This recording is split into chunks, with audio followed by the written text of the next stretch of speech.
right. I think we are live.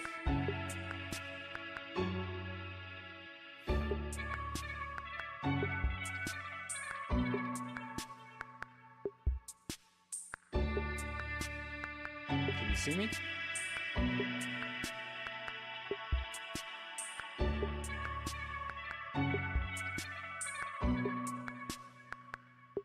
Hold on. Honey, refresh.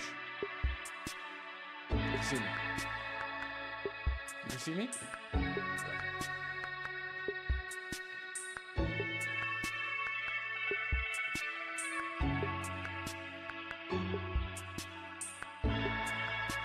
All right, hello.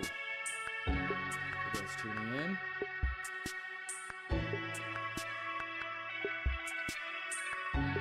Hey Chip, thank you for joining.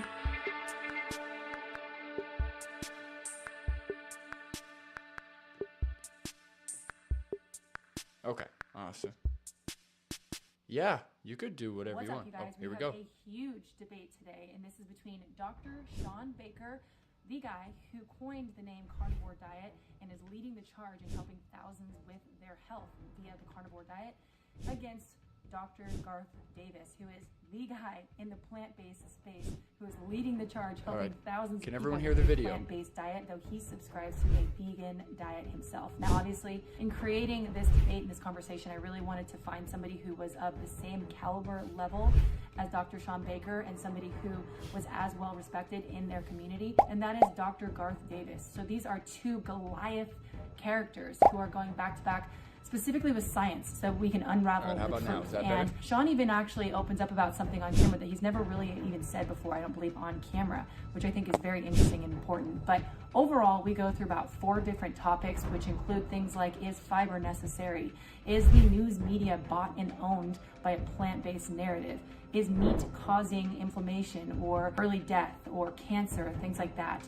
And overall, is there a common enemy that, with all of this confusing information out there and all of this mixed bag of info and Audio sounds opposing good? views, Okay. the two of them can agree on? So I hope you guys like this video. As always, like and subscribe. The bigger subscriber base that we have, the bigger guests on that I can have, and the closer we get to unraveling the truth. I hope you guys like this one. Let's get into it. Guys, I'm super excited to have you both on here. Dr. Garth Davis, Dr. Shawn Baker. Excited to have both of you chat with me about the lifestyles and the diets that you promote for people to live the happiest, healthiest lifestyles that they can, avoid disease, and hopefully have the best life possible. So today's conversation, I have kind of my intention is to explain why we want to do this in the first place. And it's also very fair for me to state my bias. So I am biased towards more of a meat-based lifestyle. I do coach people on that. But the point of having a conversation like this is because I do think that there are so many echo chambers out there. And I'm just going to pause this for you. It's not a live thing. I'm just going to pause it. Hello, everybody. Thank you for tuning in. I should sound good. Sorry about if there's any technical difficulties. My first time going live, but this should be fun. I saw this pop up on my feed or whatever. And I appreciate that this woman, I don't actually, what's her name again? It is Lauren Knight Hughes. I appreciate that she does this, but she definitely is pro-meat, I would say anti-vegan, pro-like keto, carnivore. So after seeing the debate between Matthew Nagra and Anthony Chaffee, I really liked that debate. I thought Chaffee got absolutely destroyed. So I saw this, and you guys all know how much I love Shawn Baker. So this should be interesting and fun. Thank you for everyone for tuning in, and let's get started. Let's see what happens here. Do you think that people lack information because of that? And I want to constantly challenge my beliefs and my understanding of science. And I think that's the point of science, is to get 2 experts in the field, possibly with opposing views, communicating with one another, because the whole point is to have open conversations so we can help people. So I'm absolutely down to have my opinions, my beliefs challenged. That's what we're doing. Why don't you go first, Garth, and go ahead and explain why you're here, why you're credible for this conversation, if you would, please. Sure. Thanks for having me, Lauren. So my name is Garth Davis. I am a board certified weight loss surgeon and medical weight loss specialist, run several different clinics, and I'm currently Shawn the the medical thumb. director for the Center for Weight Management at the Methodist Hospital in Houston, where I participate in research and medical and surgical management of obesity. Been studying nutrition and obesity for 20 plus years. Have treated thousands and thousands of patients. Wrote a book somewhat based on my experience and looking very critically at the literature called Proteinaholic. I've also written a book called The Expert's Guide to Weight Loss Surgery, though that's probably not pertinent with this discussion. Awesome. Thank you. And what about you, Shawn? Yeah, so my background, I was a board certified orthopedic surgeon. I got interested in nutrition part due to my own personal experience with declining health as I got into my 40s. Sort of was, I guess, lured into the low carb space based on my own experience, and then looking at that, I wrote a book called The Carnivore Diet, which obviously advocates for a meat-based diet. I am a chief medical officer and co-founder of a company, Rivero. We are licensed in all 50 states, and our focus is, again, helping people to hopefully use a lifestyle to reverse disease. It's not an exclusive carnivore company, by the way. We use various different dietary and nutritional strategies. Our intention is to publish a lot of clinical research on this. I've been behind the scenes helping to organize studies around this because there's a dearth of studies on this particular cohort of people. I think most of the data that we have, just doesn't really reflect what's going on with this kind of unique and burgeoning, growing population. And so that's sort of my sort of bias. And I've been an athlete my whole life. I've been able to compete at a very high level, breaking numerous world records as an athlete. So I have a appreciation for the benefits of exercise on top of just diet. And like I said, I applaud Garth in at least addressing lifestyle as a very important thing, because I think it's underaddressed in the modern healthcare system. And it's challenging, and it's challenging for any physician to do that.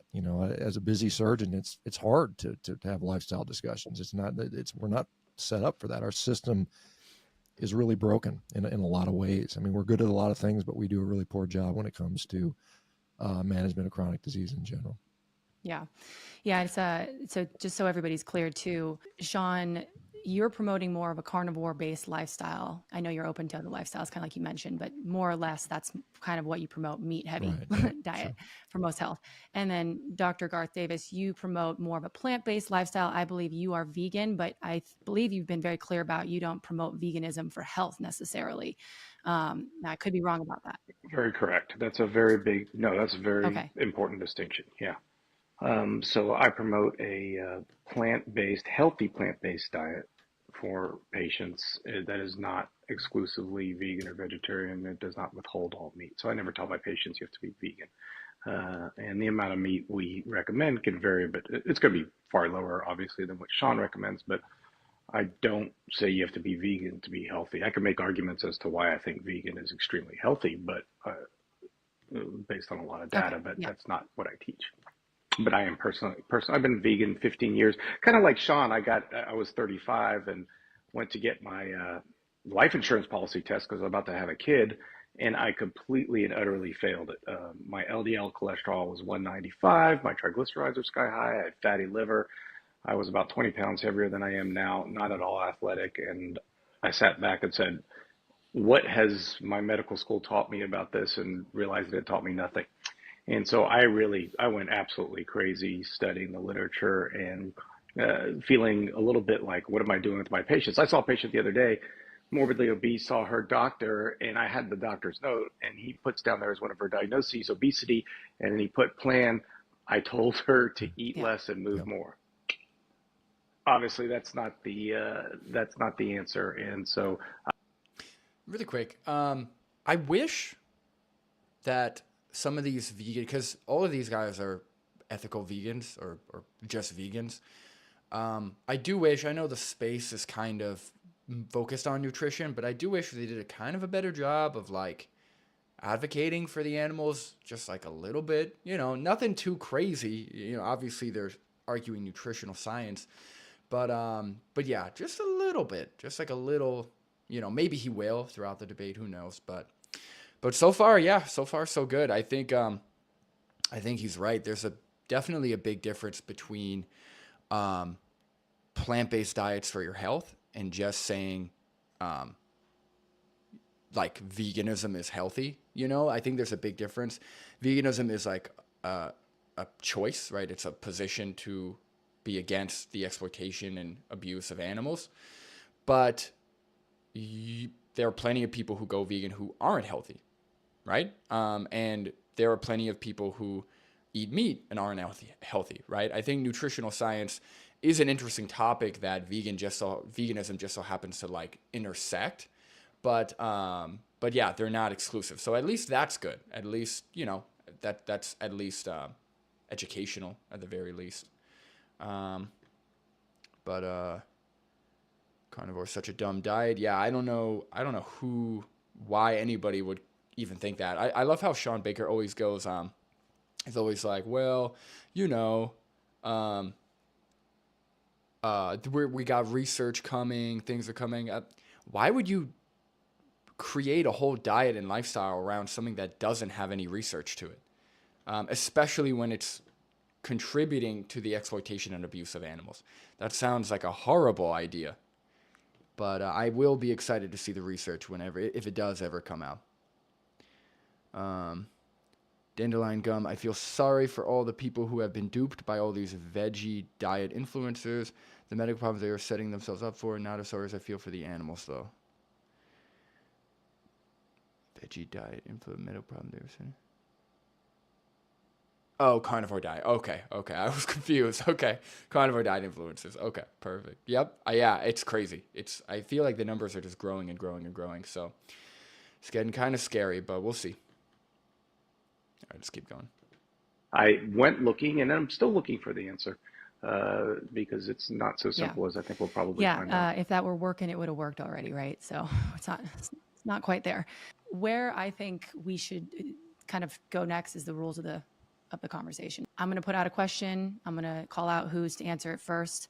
You get probably, let's just give it within 3 minutes to state that, so it's not a huge tangential thing. Next person can do the same, and then we'll just have an open conversation. I have 4 questions, which I think are pretty juicy topics, really, for the plant-based and the carnivore space.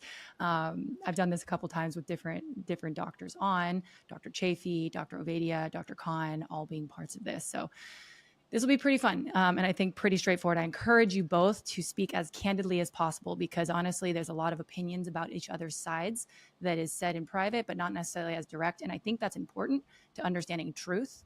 So whatever that may be, just, being as authentic as we can in it. So without any further ado, I don't think you're going to have to worry about us two being. I don't think I will being either. candid. It's funny because when I actually was looking for somebody to have a conversation with the both of you guys, I got some assistance from a friend of mine who is vegan. He's a proponent of this vegan lifestyle, and Shawn is very well known in the space.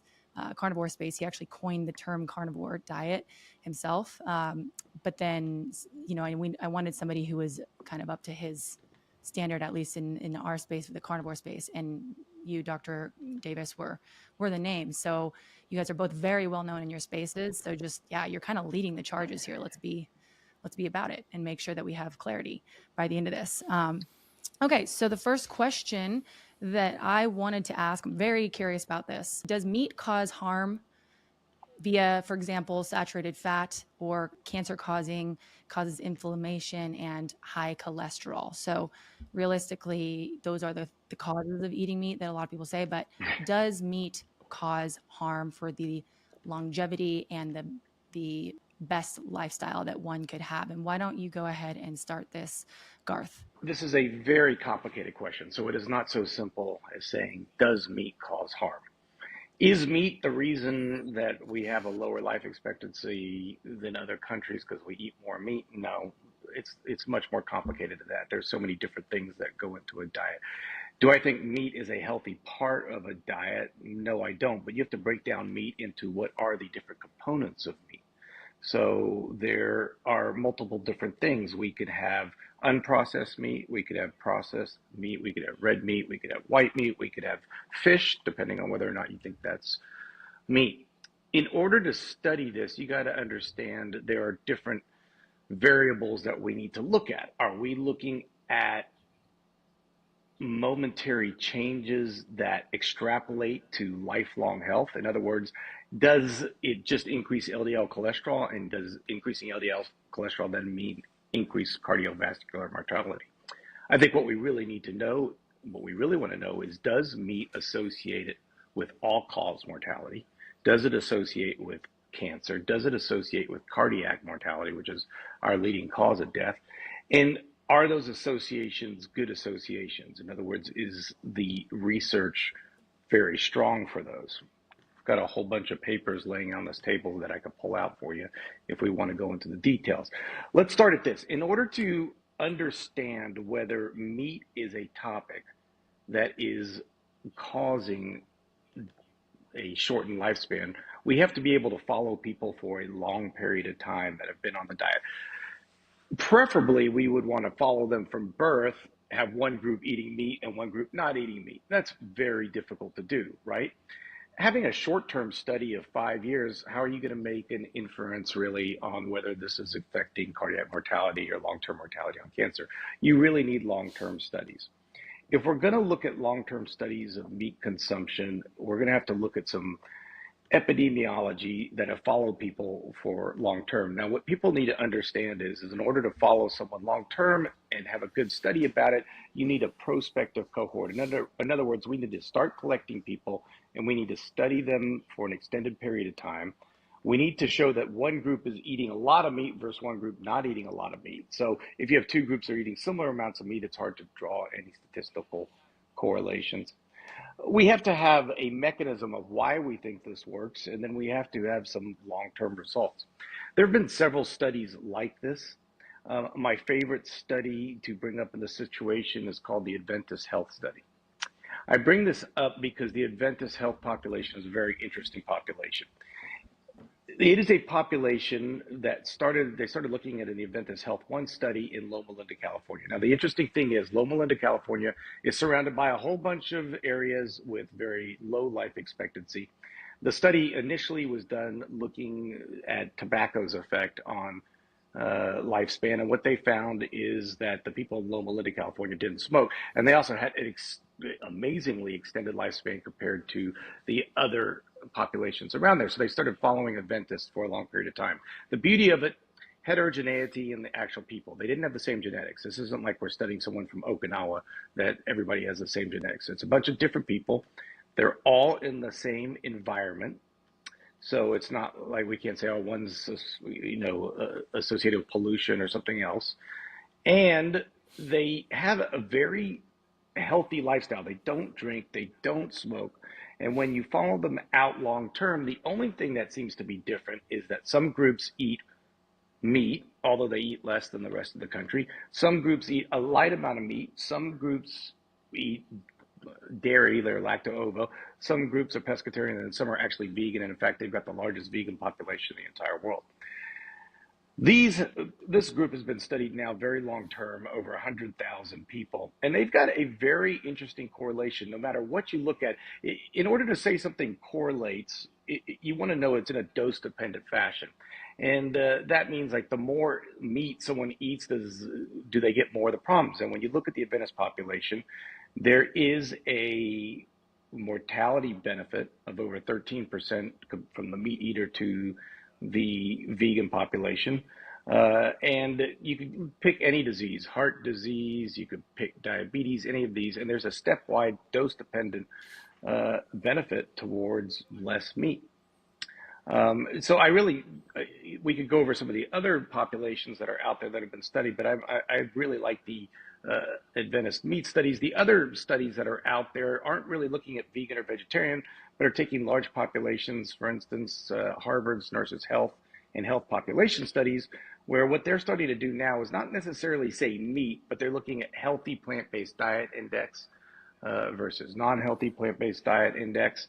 And they're looking at those, and people with the healthiest plant-based diet index and the most plant protein tend to live longer. In fact, there was a study just came out yesterday that showed shifting from animal protein to plant protein was Do you know associated what with that better study was long-term called aging.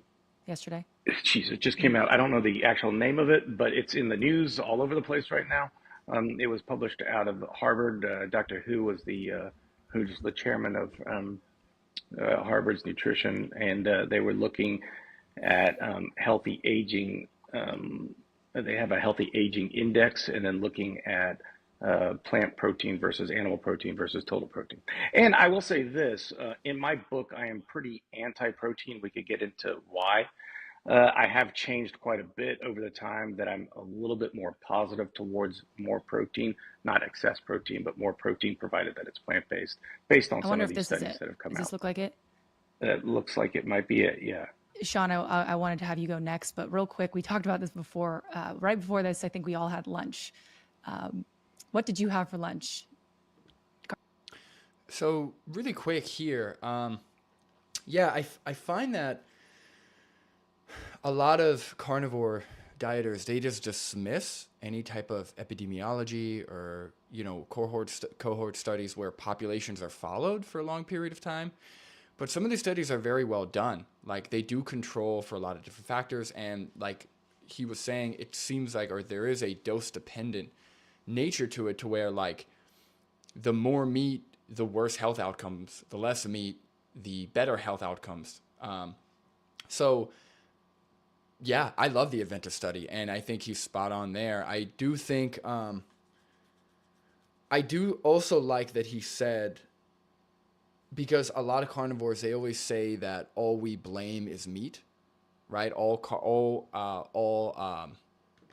vegan doctors, all plant-based doctors, all they do is blame meat for stuff. That's not true, right?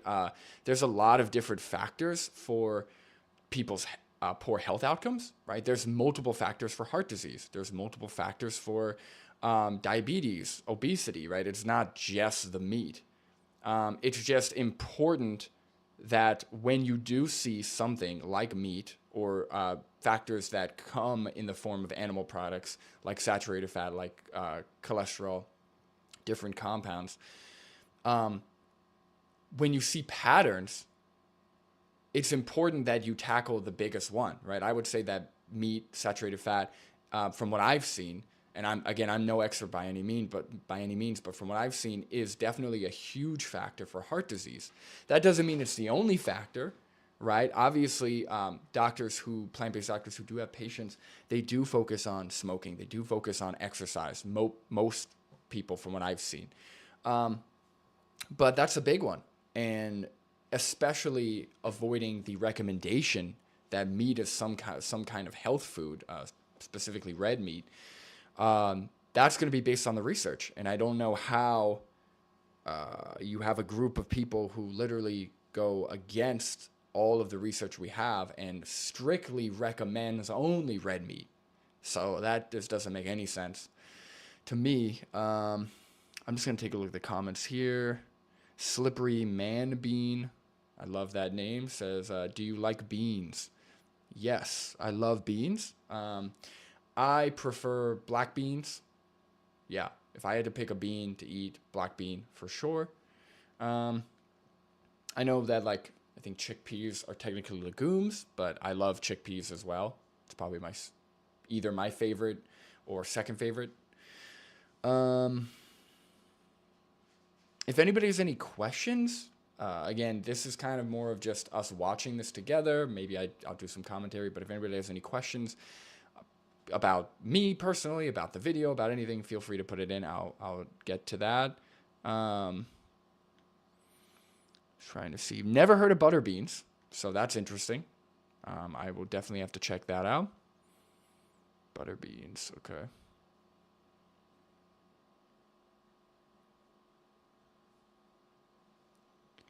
All beans are technically legumes, right? I don't know. Dandelion gum. I don't know if all beans are legumes. I thought they were different categories. I thought beans and legumes were different, but maybe not. Recommended dose says soybean. Nice. Yeah, I like soy as well. Oh, that's true. No, I forgot soy is a bean. Um, yeah, no, I guess soy then. Soy, if we're, I don't know if soy is considered in the bean family. Look, I'm not familiar, but soy. I love soy too. What's in the box in the background? That is for no one to ever find out. Just kidding. That's just a bunch of art supplies, like tools. I think I have some picture frames and stuff in there. That's all that's in the box. Baked to make soy nuts. Okay. Animals are here with us, not for us. Yes. Thank you for that. The mature dry soybeans can be soaked. Then baked to make soy nuts. That is interesting. I gotta try that. CDA activism says buy the bean. That's funny. Guys,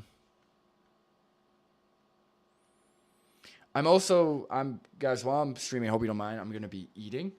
I do have oatmeal, just some oatmeal with flax seeds and soy milk and some raisins. So that's what I'll be eating.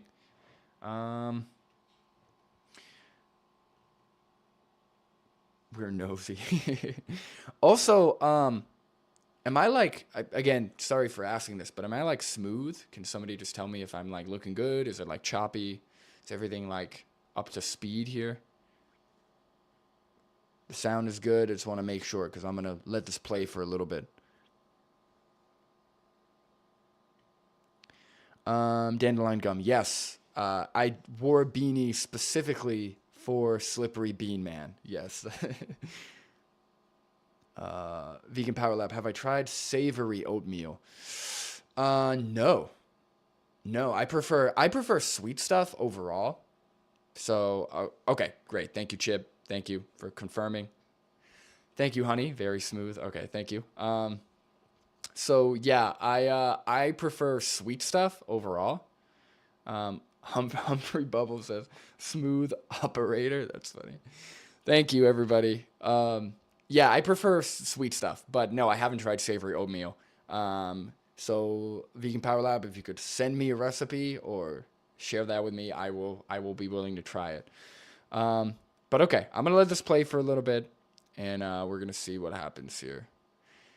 So I like Garth's start. I think it's very logical, very like straightforward. I don't think he's saying anything that's dogmatic or anything that's like plants are gonna heal everything. You know, I follow him on Instagram, and he's only shared studies and talked about like realistic expectations when it comes to health. So let's see.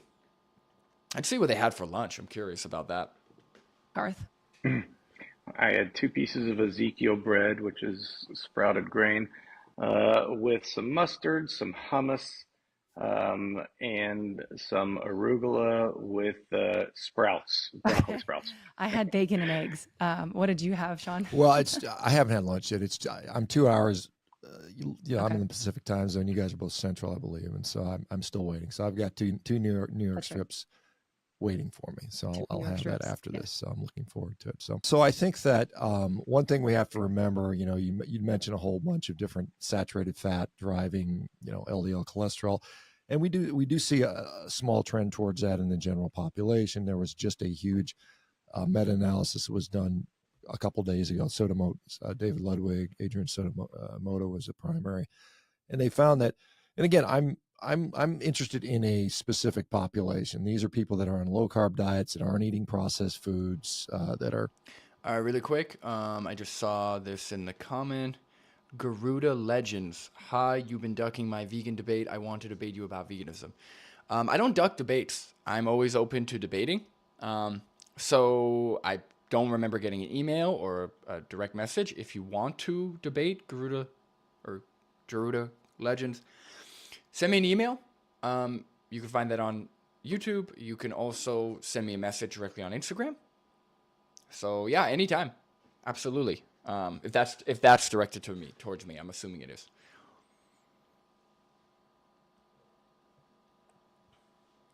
Yeah, Julia. I am also interested to see because there really are no studies on the carnivore diet. So he always says he's working on it. In the video that we reacted to. He said he was working on it. I don't know what that means. Again, I don't know how you can promote something while you're still working on it. That doesn't make any sense to me. But oh,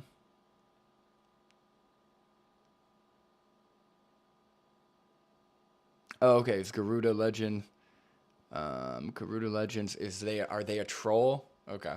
What, dude, I will debate anybody. I actually debated somebody who literally was trolling me for like 5 minutes, and then I just left because there was no point. But I'm open. I don't care. I enjoy doing this, and I have no reason to duck debates.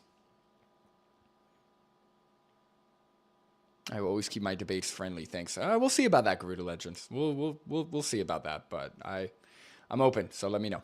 All right, back to the video. I just wanted to address the challenge there. Eating a lot of meat, and in that particular type of population, we see that the biggest driver for LDL increases are, in fact, being lean. And Garth is a weight loss surgeon. He knows the value of being lean. That generally reduces your risk for diabetes, heart disease, cancer. Pretty much every chronic disease gets better when we get leaner. And so in that particular population, we see for some reason LDL goes up, and being lean seems to predict that. So that's unusual, to say the least. It wouldn't be what you expect. In fact, in that low carb population, they found that being obese actually caused that the LDL cholesterol go down. So then you start to say, well, is it better for me to be obese than lean? And I don't think it is. When we talk about saturated fat, remember saturated fat it's not just one thing. Saturated fat, is it myristic acid, lauric acid, caproic acid, caprylic acid? Is it stearic, oleic, on and on and on. So we can talk about what are these different saturated fats and how do they independently affect us. And we also have to realize that in the United States, where does saturated fat come from? If we look at a Western diet, and interestingly, the majority of some of the biggest drivers of saturated fat consumption are sandwiches, dessert products, cakes, things like that. Cakes have, eggs and butter and sometimes dairy products. And really only 4% of our saturated fat consumption comes from whole unprocessed meat, a steak or something like that, or a piece of chicken or fish. And so we have all these sort of dietary confounders that plague all of these epidemiologic studies. The recent study from Harvard that showed that red meat increased risk for diabetes by 62%. Lasagna was defined as red meat.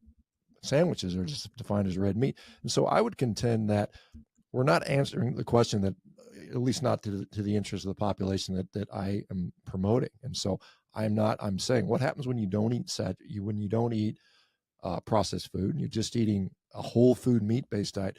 If I were to say that to Garth that, hey, a vegan diet is Oreo cookies, Coca-Cola, vegan cheese, and a couple pieces of fruit and vegetables, he of course would push back on that. And I think this is the same sort of scenario here. And we don't really have a lot of studies on people eating in the fashion I'm describing, mostly meat-based with very little to no processed, ultra-processed garbage, which I think is really the problem that we're talking about. There's very few studies that have that would meet the criteria of long-term hard clinical endpoints, not just, we've got some biomarker that we suspect may be associated with this stuff. And so again, I would say, I don't know. I will say, I don't know if my diet is going to make somebody live longer. I don't know if it's going to either prevent or increase the likelihood of some disease, because we just don't have the data that shows that now.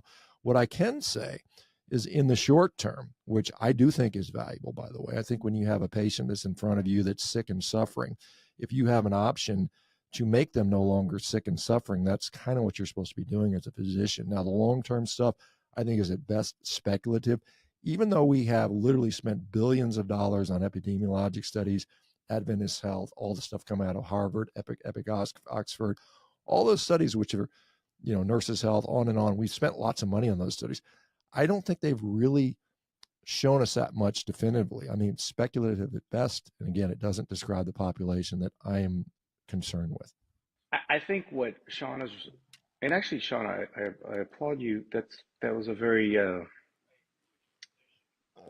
I agree with your position in that we don't know. I think Shawn's relating to when he brings up Soto and Ludwig study. Ludwig has come up with this concept of certain people are hyper responders to the increase in saturated fat in a low carb diet, but it doesn't matter because they decrease their triglycerides and they decrease their HDL. And does that protect them long term? And the study that he brought up, that became a big topic with letters to the editor that came back and forth. And there was a pretty interesting discussion. I mean, first of all, in that study with the hyper responder, that the most overweight people, so the idea was the overweight person goes on a low carb diet, they don't get as much of a rise in LDL cholesterol as someone like Shawn. So Shawn might go on a carnivore diet and his LDL goes up. Now, does it matter? You look at Shawn. Does it matter if Shawn's LDL cholesterol goes up? Does that make him unhealthy? He feels good. He's setting world records. Does that make him unhealthy? And that is a probably pretty essential question for us to answer. Now, in that study, there were obviously, as most studies, I mean, we could point out study flaws all the time. I think that probably bores people, but there are some important parts. The overweight people in that study, usually overweight people have high cholesterol. That's what I see in my daily practice all the time. Usually they're on statins to protect them. They did no, and I mean no, control for statins in that study with Dr. Ludwig, which was a huge problem. A large part of that study, most of the participants that was in that meta-analysis came from the Diet Fit trial. The Diet Fit trial was done by Gardner out of Stanford. And he specifically limited saturated fat intake. So while these people were on a low carb diet, they were not on a high saturated fat diet necessarily. In fact, some of the studies in that meta-analysis did not even state the amount of saturated fat. So whether there's a saturated fat cholesterol, whether that proved that there's a hyper-responder effect is questionable. But that's out of, I think, what most of your listeners are concerned about. I think the central question and the really interesting question is someone who has high LDL but is otherwise healthy, are they at risk because their LDL is elevated? That is a very important question. So this was exactly I'm sorry, I didn't mean to get her eyes like that, but this is exactly what my question was. I feel like all of these low carb and carnivore people, they're like, look, you have healthy people, or healthy, you have lean, muscular people who have an LDL of 400, higher LDL than compared to obesity. Look at how healthy they are. They're not nearly as unhealthy as people who are obese. I think a better question, because we know that people who are obese are at risk for health conditions, right? Or morbidly obese. We know people who, and there could be like he was saying, there could be a lot of explanations for why those obese people didn't have a huge jump in LDL, right? They could have already had higher cholesterol. They could have been on medications or statins that help with cholesterol. They could have been on a keto diet or carnivore diet, or low carb diet, but didn't have a lot of saturated fat, which we know can increase your cholesterol. So there's a lot of possible explanations, but the better question, and I actually commented this on one of that carnivore guy, Nick something, whatever, is if we take two people, they're both healthy, they're both lean, active, whatever, right? They're in the healthy weight. If one has an LDL of 80 and another has an LDL of 400, right? Who's going to be more at risk of having a cardiac event or developing heart disease, right? I feel like that is the better question, right? And I think that's what Garth just proposed, right? Like we can argue, okay, is somebody who's really active and fit and has an LDL of 400 healthier or at a higher risk compared to somebody who is 600 pounds with an LDL of 200, right? That's one question if you just want to kind of avoid the whole point and just kind of try and find a loophole to promote your diet. But a better question is you take two healthy individuals, one is severely high LDL and the other one has a healthy LDL range. Who's going to be more at risk? I think that's a much better question. And I think that's ultimately what needs to be answered. And I think it has been answered, right? When we look at the research, we know that high LDL increases your risk of heart disease, promotes atherosclerosis. And then we just have to look at populations that end up developing higher LDL, end up having more cardiac events. And usually those are populations that consume more meat, and more animal products. So I think Garth proposed the actual question. I think, Shawn Baker and carnivore people, they like to do this like dance around. They like move around the topic of like, well, obese people have lower cholesterol than me. So am I not healthier than an obese person? It's like, okay, let's focus on two healthy weight, otherwise healthy lifestyle people and just focus on the LDL.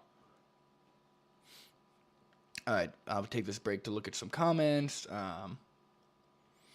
Hello, everybody, for people who are joining.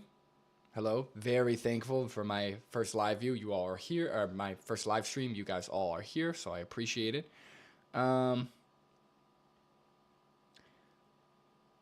Okay, Garuda, you better be nice, man, or woman. If we're gonna debate, you better be chill. You better be cool. Better be honest. Let me see. Hello, Leon. Hello, Pig's Dream. It's an awesome name, Pig's Dream. That's a great name.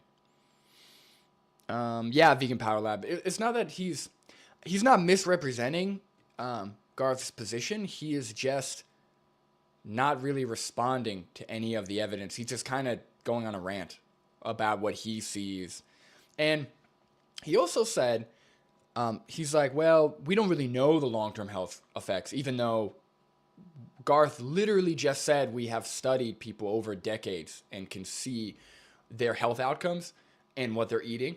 But he said, oh, we don't know the long term. So what's more important is symptom relief, right? So let's put people on an elimination diet that not only can potentially harm their long-term health, but also contribute to billions of animal death, abuse, exploitation. Let's just put them on that diet instead of the whole food plant-based diet. Because it relieves some of their symptoms, whether it be autoimmune or whatever. Yeah, no, this is already just an awful start.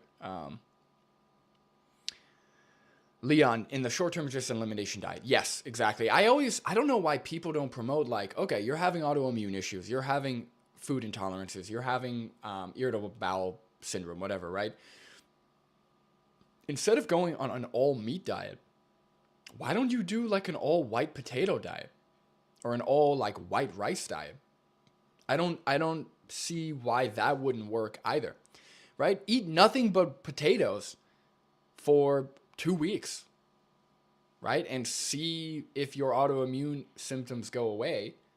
And then from there, you can add foods back in. Simple as that. So I feel like you could do an elimination diet if you really wanted to, or if you needed to, you could do that plant-based.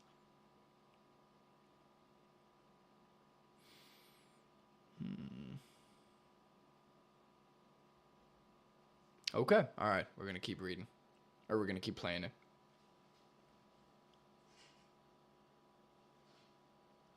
Oh, Leon, actually, I'll address that. Dr. Guerrero says the first sign, blocked arteries, is usually the heart attack. Feeling healthy and good means little here. Yeah, that's true. How many people end up feeling more, who aren't obese, right? But they end up getting older, they're feeling good for most of the time. They're like kind of normal functioning. And then they end up getting a heart attack. And then they go and they realize they had a blocked artery. So I know we always like to point to like obese people or obese individuals who end up having like congestive heart disease, heart failure, or end up having like chronic symptoms of heart disease. But what about the people who are more or less healthy? They work out, they eat what they think they're supposed to eat, and then they still end up getting heart attacks, right? Heart disease is the number one killer. That heart disease is not just killing people who are morbidly obese, right? Heart disease is killing people who do look like Shawn Baker, right? Who are healthy weight, who are active, right? So everyone's at risk, regardless of your activity level and your like body weight. Question. Well, I Because, mean, I think Shawn, a do couple you agree things with that? on that particular That that's Sotomoda the study. I question mean, they we're did really going have to come to? individualized, the IPD, the individualized personal data on about a third of the population. And they did actually, there was a chart in there where it talks about statin or no statin in there. So there's one of the figures there. There's like a cluster of 4, BMI versus LDL curves. And one of them talks about, I believe, statin, if I'm not mistaken. I think I saw that. So, but I do agree with your point, Garth, that is there this hyper responder study that is protective? And I will be the first one to can say, I don't think we know yet. I think we need more data before we can make those claims. And just so you know, when I talk to my patients and the people that I talk to, I never tell them to ignore LDL cholesterol. I say at the very least, get some imaging and follow some imaging over time to see if there is a risk for you. Because, I think the sort of speculation, I'll just call it speculation at this point, is that if you have low triglycerides and you're not diabetic and you have low blood pressure, you don't have any evidence of hypertension, and you're lean, maybe that LDL is not as a relevant risk factor.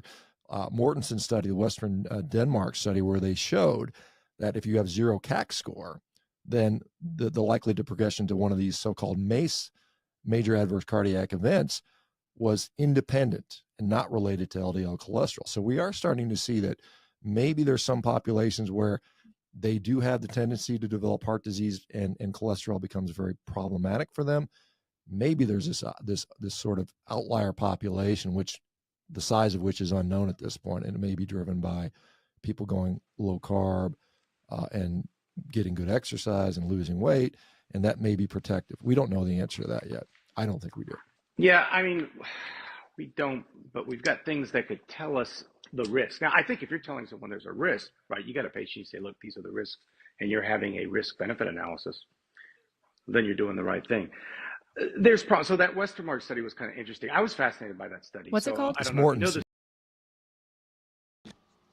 Really quick, I don't want to say that Shawn Baker is kind of over-exaggerating, giving himself more of a benefit of the doubt here.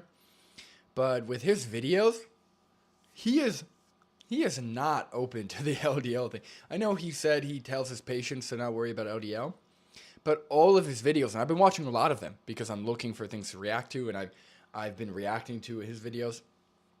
It's all conspiracy. It's all, don't worry about LDL, meat is good for you, live your life healthy, get strong, whatever he says. I don't understand. Maybe he is being charitable, like when he's not on YouTube and like doing his whole shtick. But I don't know. I find it hard to believe that he's actually being more reasonable with his patients. But even if that's the case, it doesn't really matter, because what he's saying on YouTube, if any of his patients find his YouTube, which I'm sure they do, they're saying, they're getting the message that he wants people to get. Yeah, I don't know. Also, I kind of get frustrated because I feel like with the whole vegan thing now and plant-based diets, I feel like we're doing kind of it backwards. I feel like we are trying to argue nutrition and trying to argue health, and then also making a case for the animals and for like veganism as a moral position. I feel like if we just focus on what's like morally consistent with our values first, like if we push to end the exploitation of animals, and then we can just do that as healthy as we can, or research how we can do that as healthy as we can. I don't understand why we are going kind of in reverse, right? Like, imagine doing that with any human issue. Well, before we can worry about not exploiting humans, we need to make sure that not doing that is going to be healthy, right? For whatever industry, whatever you want to look at, right? That doesn't make any sense to me. I feel like if we focused on not exploiting animals first, we have all the modern technology, and we have enough research now as it is to know that eating plants is not going to kill you, right? So if we focus on that, then we could also, now that we're not exploiting animals, see, okay, how can we do a plant-based diet that's the healthiest, right? Maybe coconut oil is going to increase your risk of heart disease, right? Maybe processed foods are bad, which we kind of know they are. But, you know, I don't know why we're going in reverse, kind of. Let me read some of these.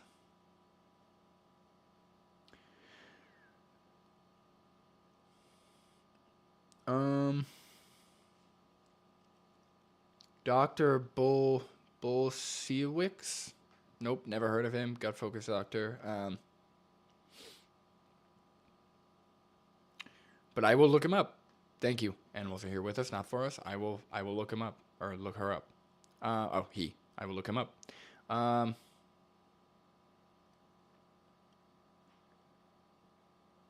Vegan Power Lab says, "Hey Julia, at some point it would be cool if you, for you to also be live and we ask you questions about Brandon." He. Yeah, maybe. I don't really like that idea, but maybe we can do a like a vegan couple Q&A or something. That's actually a good idea. Maybe we will do that. Julia, we'd love to. Maybe we can open up the box behind him. Guys, it's just tools and supplies, okay? I know it's a big box, okay? Look, it's a very big box, I promise. It's just camera stuff, tools, supplies. Nothing to worry about the box. It's not it's just art supplies. All right. Yeah, let's keep going. Thank you for sticking with the stream. We're gonna keep going. Let's see what he's got to say. Mortensen from 2022, I believe. Mortensen 2022 study. Yeah, I think I sent it to you. Yeah. It was Western Denmark Heart Registry. It's a pretty cool study that's been discussed quite a bit, because what happened is they looked at people with LDL cholesterol, but they looked at them in light of their coronary calcium score. And so what they found was, if you've got coronary calcium, your LDL, hands down, has an effect on whether or not you have a coronary event. And so obviously, if you go and get a coronary score and you've got calcium, you should not be getting an elevated LDL. But what they found out is that this association between LDL and heart disease totally went away if your coronary score was 0. And so that's what Shawn's saying. It's like, what if you've got someone that comes in and their coronary score is 0 and they're going on your carnivore diet and their LDL cholesterol is going up, but they're lean and their triglycerides are okay? Are they safe?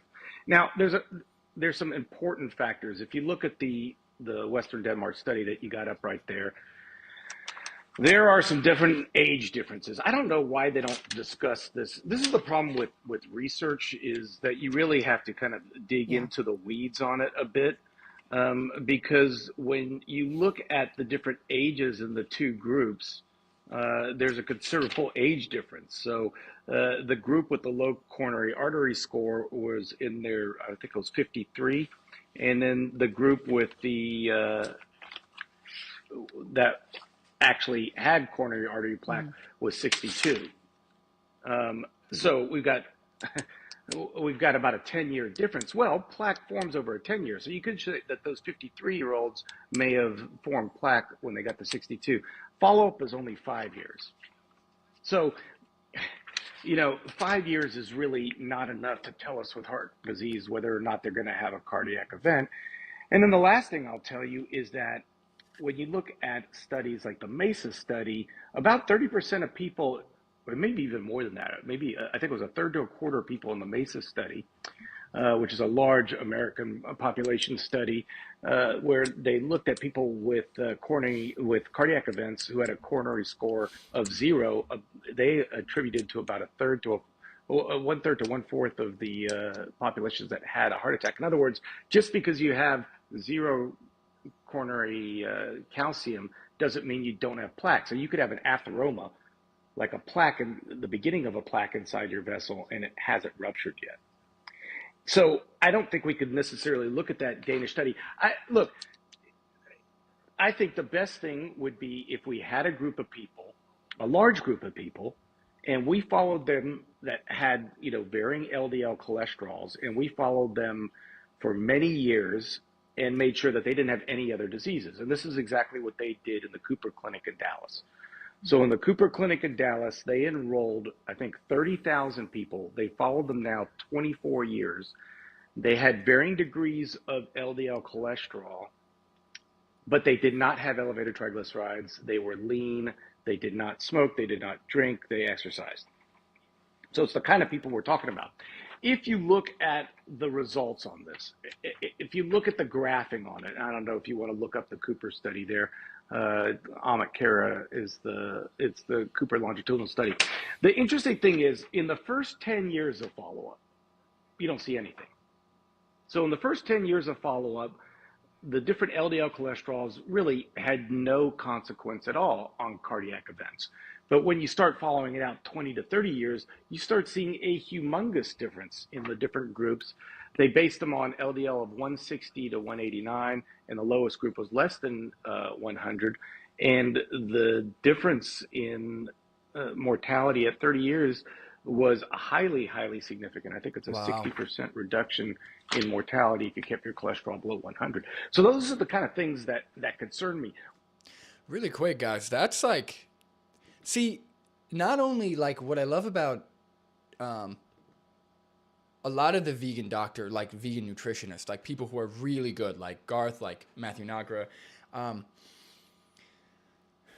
only do they have all the research, but he knows the research of the opposing side, right? So he, not only did he explain why that study that Shawn Baker brought up about the zero calcification score, or CAC, whatever it is, why that study had some flaws, right? Which I think is a perfectly logical explanation. There's literally a 10-year difference. So in the study Shawn Baker brought up, if you're looking at people at 52 years old, and then other people at was it 53, 62 or 52, 63, something like that, right? It's about a 10-year difference. It's kind of hard to know, right, when the plaque is going to get developed, right? When you're actually going to have development of heart disease. And I think that's something that a lot of carnivore people, they miss. They always bring up how, our ancestors, our cave, what is it? Not cavemen, but you know what I'm saying. People thousands of years ago didn't have heart disease. Well, what was the life expectancy thousands of years ago, right? I think heart disease, the reason why it's such a big killer, more recently, is primarily because it does develop. It affects you long term, like later in life, right? This is kind of the first time in our history that we've had people living so long due to the modern science, due to food security, due to a lot of different reasons. So we have people living into their 80s, 90s, 100s. So heart disease, like Garth was saying, has to be studied long term, right? The effects of LDL cholesterol on heart disease, the effects of a lot of different factors on heart disease have to be studied long term, because you never know, or you don't know how long it takes, right? So I think that study that Garth brought up is fantastic, and I actually want to look at it myself, but that's a great point. When you take, we're talking 30, he said 30,000 people, right? These aren't anecdotes. These aren't 12 people who just claim something online. This is 30,000 people being followed up over a quarter of a century, 24 years. And they're all healthy weight, right? All of those factors, they aren't half obese, half healthy. They're all in the healthy weight. They all don't have other diseases. So it's just seeing LDL cholesterol's impact on cardiac events, right? And he said in the first 10 years, nothing happened. You didn't see any difference, right? So you have the first 10 years, somebody who has a LDL of 200 and somebody who has an LDL of less than 100, both of them don't have heart attacks. So if you stopped it at that 10 years, you'd say, oh, okay, so clearly LDL has no effect because somebody has more than double the other person and there's no cardiac event. But when you follow it up long term, right, quarter of a century and longer, you actually see, as he pointed out, a huge difference, right? People who do have higher LDL end up with worse health outcomes when it comes to heart disease, when it's related to heart disease. That makes perfect sense to me. So I just don't understand. I'm curious to hear what Shawn is going to say to refute that, because again, when we have studies like this where you see follow-up and it's controlled for different diseases, right? In this one, the 30,000 people, they didn't have other diseases. They weren't obese. And yet you still see worse health outcomes long-term when it comes to high LDL. So that's what we're concerned when we're talking about LDL. It's not really a quality of life thing. It's are you going to be one of the victims that die from heart disease, right? Are you going to be affected by heart disease? Is that what's going to kill you? That's really what it comes down to, right? When you're 60, 70, 80, are you going to have a heart attack? Are you going to die due to heart disease, right? It's not about your quality of life up until then, really, right? Most people who have heart disease or who have plaque developing, they don't really feel it, like some people said in the comments. Actually, I'll go through that right now.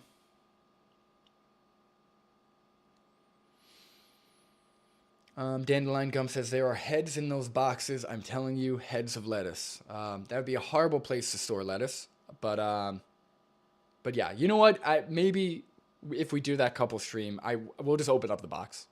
Screw it. We'll open up the box. We'll take a look.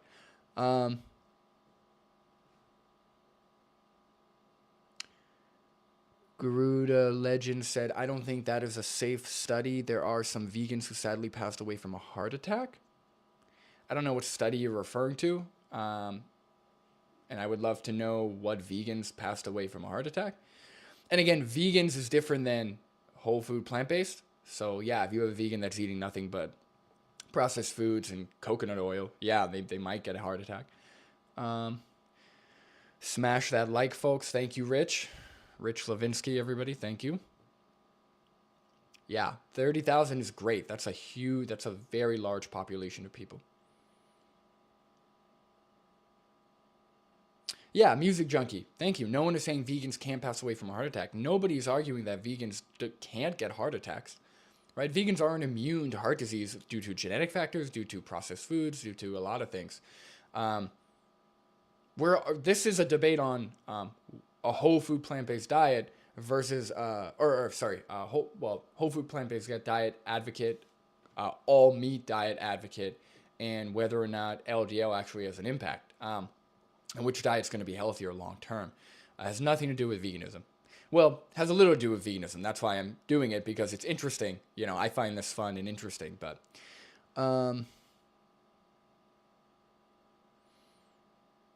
let's see.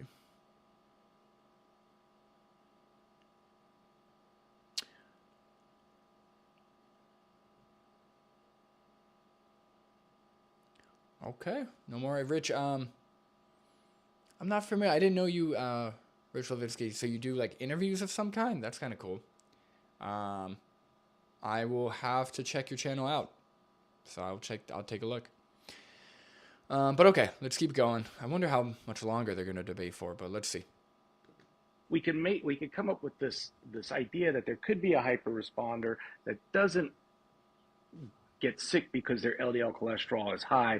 But the problem we got to note is that this is something we need to follow over a long period of time. I don't disagree with long-term follow-up to say it. I do think these studies need to be done, because whether you say it's bad or something, there's people that are doing it regardless. And I think we need to know what the results are, because, quite honestly, Garth, I talk to a lot of people that do ketogenic, low-carb, carnivore diets, because they get a health benefit. Maybe they've had Crohn's disease and it went away. And I asked them, hey, what if your risk for heart disease has increased by 50%? And you know what 99% of them people tell me? They say, I don't care, because I feel better now and I don't want to go back to living like I did. And I say, what, is it reasonable for you to take a lipid-lowering drug? I literally tell them that may be an option for you, because we don't know the answer yet. at the very least get imaging to follow up so you can continue to follow this every 3 to 5 years. I think that, and again, I'm not, I don't have the MESA study in front of me or the Cooper study you showed me in front of me. But my question would be, during that 20-year follow-up, did those people remain lean? Did they remain metabolically healthy? And I don't know if that data is available. Maybe it is, maybe it's not. Maybe it was just on baseline data, and we don't know what happened.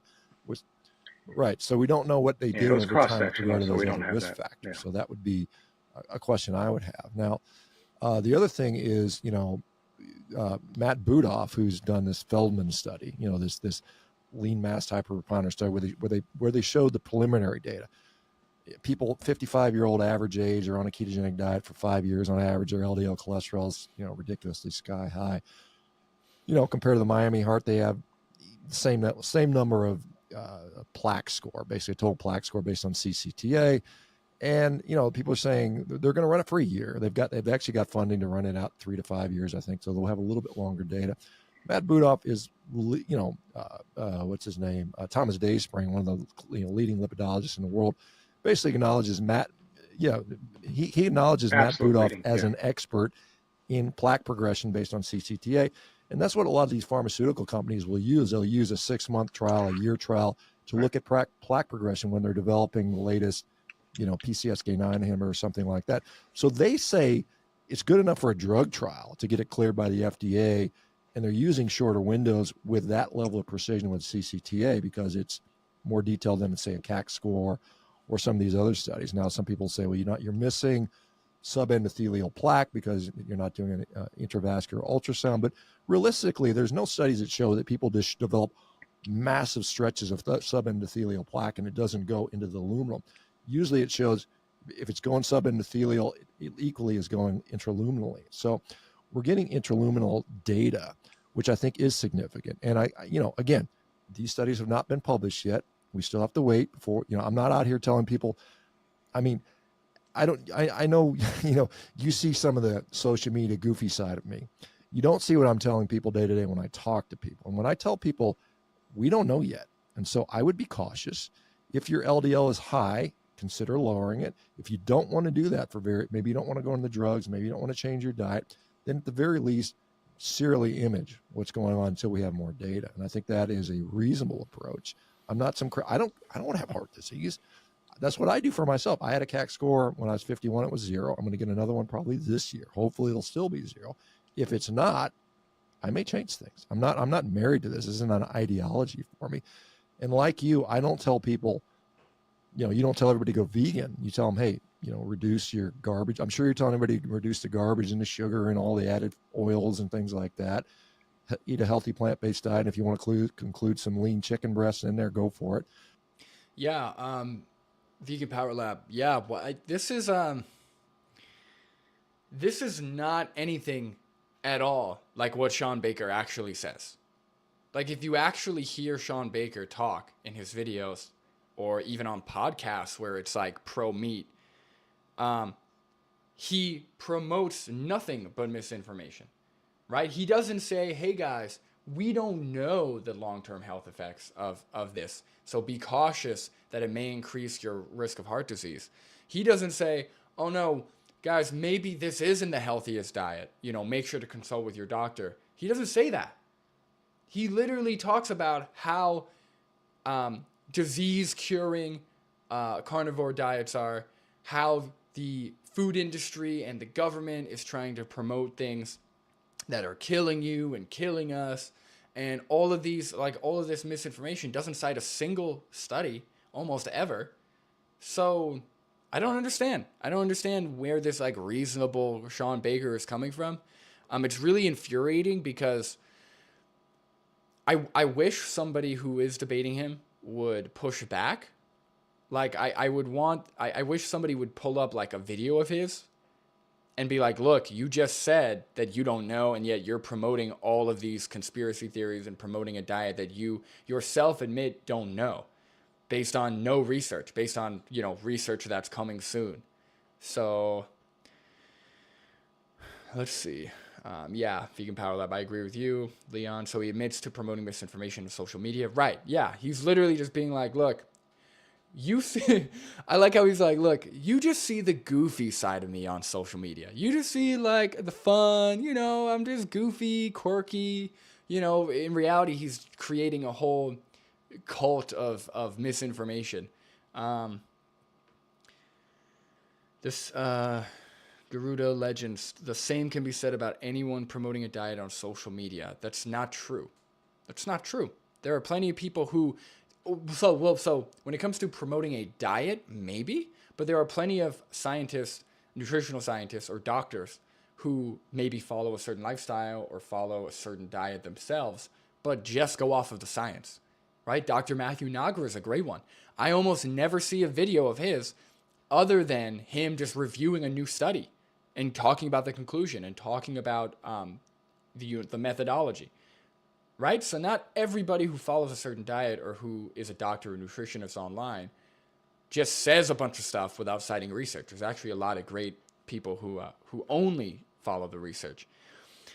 Julia says, this is what he says when he's actually met to face with someone who has credentials. Right, yeah, no, he's just, again, when he's not talking to like normies, like normal uneducated people on nutrition who are struggling with IBS and who will listen to everything he says, when he's not talking to those people, when he's actually with another qualified person in the room, all of a sudden he's like, well, good point, Garth, and yeah, I don't know, we don't know. It could, it couldn't, who knows? This is not his attitude on a day-to-day basis.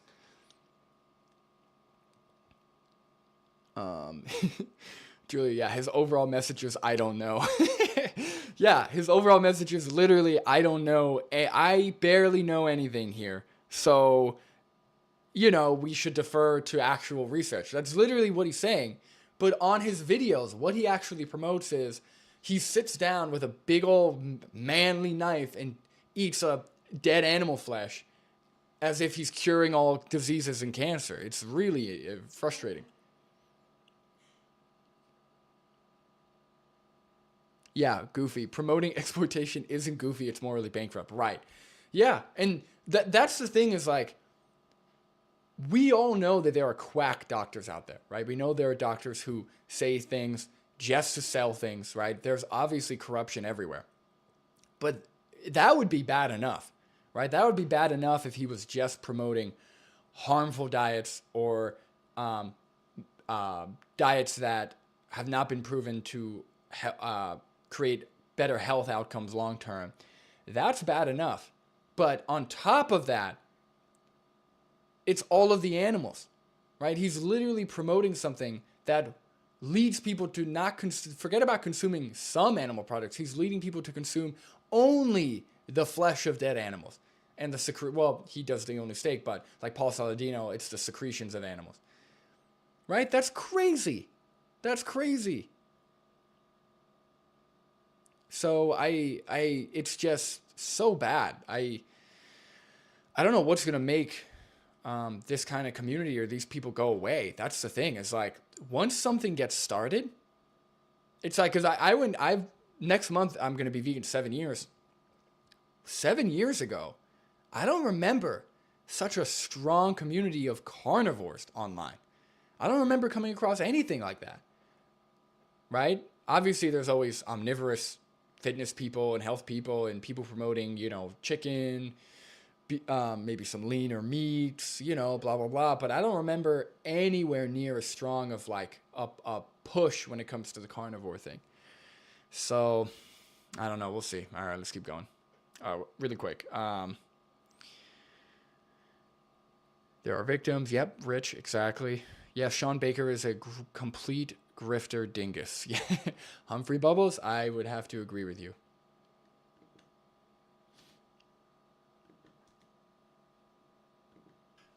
Likewise, I tell people, try carnivore. You may want to add some fruit, some vegetables, things like that if it works for you. And I think that's, again, we just disagree on how much meat's in there, right? I think that's the main disagreement here. Yeah, and I think for the listeners, Budoff's study is really interesting because so we're talking about CAC score. So yeah, CAC. I mean, CAC is what we do. CAC. It's such a funny sound. So that's a calcium. Yeah. So CT imaging, you're looking for calcium plaques. So now this is a pretty mature type lesion, right? You've got a Well, calcium plaque. It's been calcified, so it's at least realize gone Budov's study is through not the CAC, endothelium it's and gotten calcified. CCTAs. It's angiography, right? Okay, got it. Okay. Right. That's what I was going to play. Right. Right. So I just was trying to explain to people that Budov's is much more advanced, because now what they're actually looking at is if there's an atheroma that isn't calcified yet. So their calcium score could be 0, but you could have the beginning of a plaque starting to go into the vessel, but it's not yet calcified. So you could pick up something a lot earlier. I think Budov's study will be really interesting. Nadolsky kind of came up with the idea of the study, and Budov is somewhat wrong with it. Nadolsky's been a little bit upset because they're looking at some very short-term work. Like you mentioned, we need longer term with that. But I do think it's... Yeah, I mean, I know quite a bit. I literally know all the authors of that study, and Spencer didn't come up with the study. He was asked to participate as a collaboration of dissent, right? And his concern was that they were excluding people with significant cardiovascular disease as based on a CCT, on a CAC score. And they actually excluded only one patient for that. The actual number was one patient was excluded, and they were actually excluded for another reason. It just so happens that they had a high CAC score, but they do have patients that do have some plaque in there. So they're a lot of them have 0, but there is, I think 45% have a total plaque score between 8 and 0. 45 is maxed out. You know, they look at 15 segments and they grade it from 0 to 3, 0 none, 3 it's severe. So the max score you could get is 3 times 15, which would be 45. So their top guys have about 8, which is pretty consistent with the Miami Heart Study, which is another healthy population, which they they cross-matched the best they could. And so we will see if those people that have plaque either regress, progress, or stay the same. And I think we might even see some regression in there, which would be, because I've seen that anecdotally. Now, again, I can't claim anything because it's all anecdotal. But if we start seeing regression of plaque in these people with LDL cholesterol of 400, that's going to be, in my view, sort of eye-opening. I would imagine you would agree with that. That would be So eye-opening. I wanted to chime in on this really quick too, because this is something that just to me is sort of one of the bigger questions in my mind. Kind of like what you were saying, Shawn, with like the personal experiences that everybody has of just feeling better. The reason I eat mostly meat now, I never used to ever. Like I actually used to have an eating disorder when I was younger. So I didn't eat much of a lot of things, honestly. But when I started to eat more meat, I felt full. I've looked better. I had more energy. I was, I don't know how to explain it. I was all around better in every way. And so that's what got me going into getting more interested in this lifestyle. And then I started learning about it and understanding it. And then I started seeing that other people were feeling better. And anyways, I cured an eating disorder with this lifestyle. And I tried everything prior to that. Now, granted, I was having a lot of processed foods too. So I hadn't removed those before going to this carnivore lifestyle. But my question is, why isn't there more interest from the plant-based community in this carnivore lifestyle or an animal-based lifestyle? If it's working for people and if it's helping them, why isn't there more curiosity as to why? Because like we have science, we have studies, we have all these things, but it's not, a lot of things aren't working. Like our heart disease is like skyrocketed, right? So to me, it's... Oh my God. See, like, that's the thing. I appreciate this individual because they bring people together, but some of the questions... Okay, so I'm going to answer this before Garth, just because I'm just going to guess to see... I'm going to guess to see what he says. I'm hoping it's something similar, but there's a few reasons why some type of lifestyle working anecdotally doesn't have more interest. She just said, there's science, there's studies. That's what we're going off of. That's going to be the highest form of scientific evidence, right? That's it. That's what, like, obviously, you have anecdotes, and sure, if somebody feels like doing a study on certain anecdotes, but when we have research supporting long-term health outcomes for a plant-based diet compared to eating animal products or a higher amount of animal products, what else do we need to know? Right? What else do we need to know? That doesn't make any sense. And also, the number one, because I would say that, I don't want to say most, but yeah, I think it's a safe bet. I would say most people who are plant-based also are vegan, right? They are ethical vegans, I would hope, right? So the reason why there's no interest in a lifestyle change by from plant-based dieters or from vegans or one and the same is because that lifestyle change directly goes against their moral values, right? Like, for example, okay, in addition to being a vegan, right, I also care about, human rights are, I think, are entailed under veganism, but let's just say I'm going to separate them for a second. I care about human rights, right? I care about other humans being harmed, right, being exploited.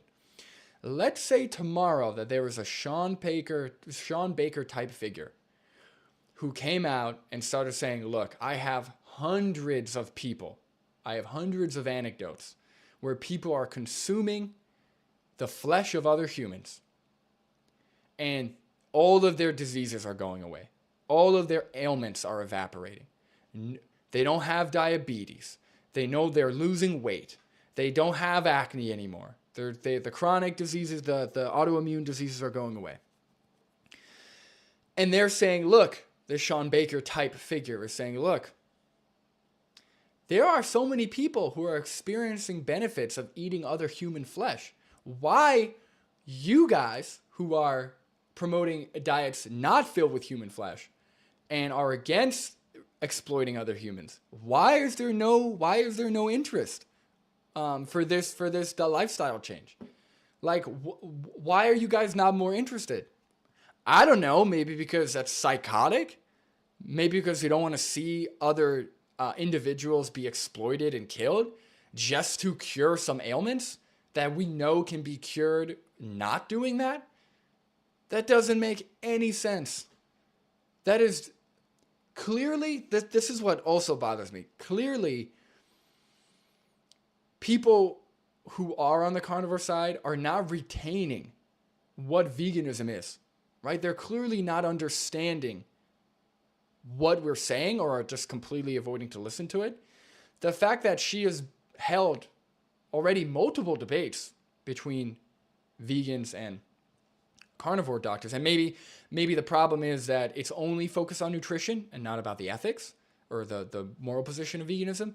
But the fact that she would ask why Garth, as a vegan, as a plant-based diet promoter, is not interested in a lifestyle change that centers around exploiting and killing animals, regardless of the health benefits.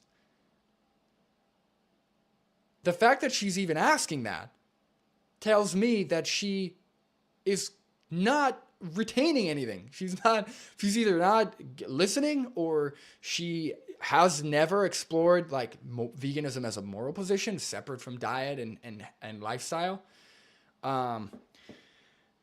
It's just crazy to me. It just like baffles me. I don't understand how that is even a question.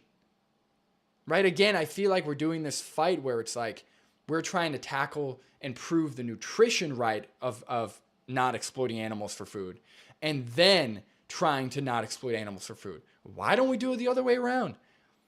Right? Why don't we not exploit other individuals for food and then try and make that diet the healthiest we can? Right? Let's not exploit other individuals for food and then see, okay, is processed food better for our health than whole food plants? Like, I just don't understand. I just don't get it. I don't get it, guys. I don't call people dumb. But that's like one of the most unintelligent and just unaware questions you could possibly ask. I don't understand. Anyway, let's see how Garth is going to answer it. So my answer as to why vegans are not interested in a lifestyle change, regardless of what that lifestyle change is, what the benefits that lifestyle change is bringing, a lifestyle change that involves the exploitation, abuse, and murder of individuals. My answer to that is, number one, the science is on whole food plant-based diet side, not on a carnivore side, at least as of yet, because there are no studies for exploring carnivore diets. So the science supports whole food plant-based diets. And number two, because why would we even focus on a solution, supposed solution, or a lifestyle change that leads to more exploitation of individuals, that leads to more abuse, more death? It doesn't make any sense. So let's see what he's got to say.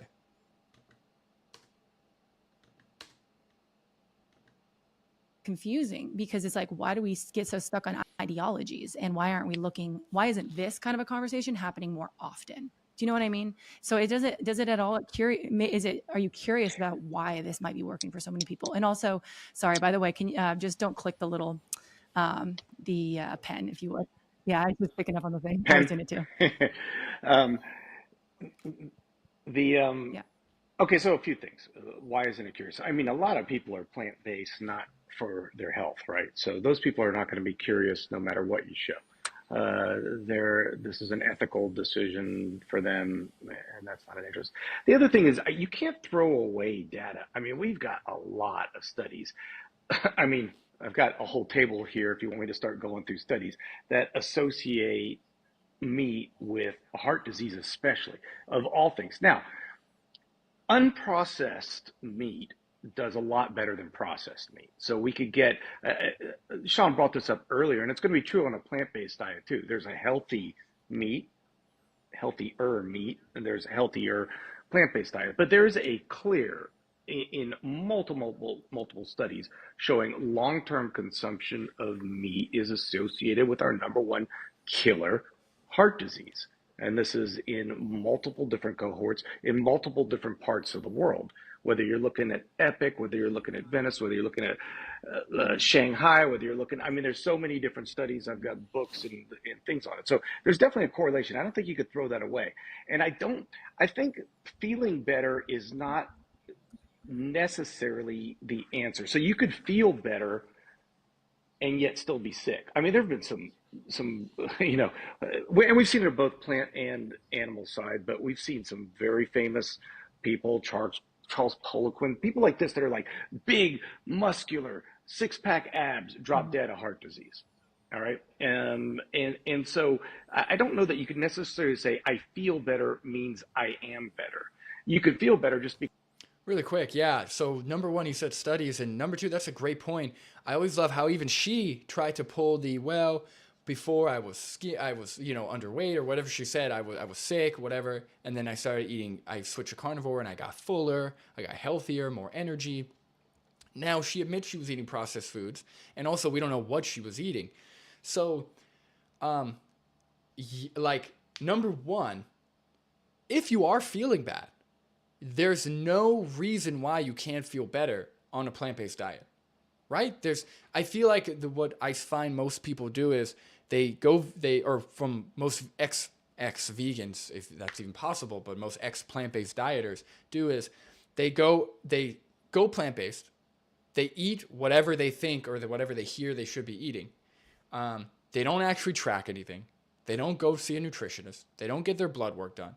And then when they feel bad, they just start eating salmon or start eating eggs or start eating something more calorically dense, right? Because most of their problems were either due to under-eating, right, not getting enough calories, or some type of deficiency from what I've seen, right? That's most ex-vegans or most ex-plant-based dieters. That's where most of their issues are coming from. So just because you went straight from a plant-based diet to eating meat, upping your calories, upping your protein, and all of a sudden you feel better, has nothing to do with the fact that plant-based diets, based on the research, it has nothing to do with the adequacy of plant-based diets when it comes to nutrition, right? It doesn't. And to Garth's point, we talked about this earlier, yeah, heart disease can take a long time. And it can be all of a sudden, even to healthy individuals, right? So just because you feel great doesn't mean you're perfectly healthy. right? Or it doesn't mean that you can't be affected by heart disease or cancer, right? Think about how many people find out they have cancer completely, I don't want to say out of nowhere, but completely unexpectedly, right? So they are not related necessarily. And also going off of your personal feelings is going to be unreliable. We already know that.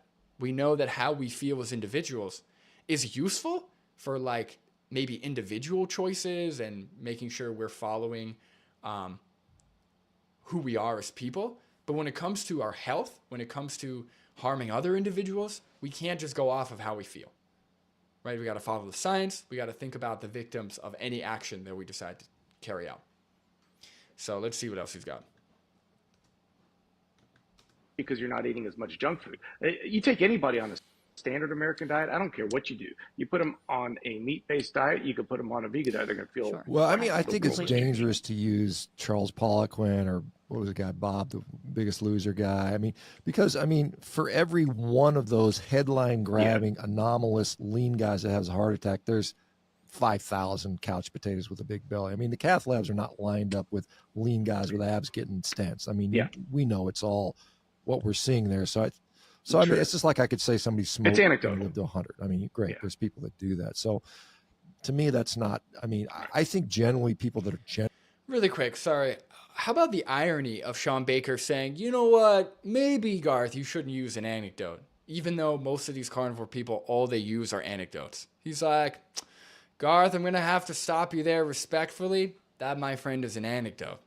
And I never use anecdotes to justify my nutritional science or to promote my diet of choice. Never in my life. Scout's honor. What a joke.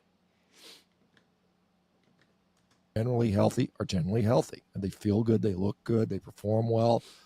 They don't have aches and pains, they're not depressed. I think that is a general sign of health. And to say that, well, there's this one guy that was lean that had a heart attack is, you know, I mean, I think that's not really particularly helpful in my view. But I think that,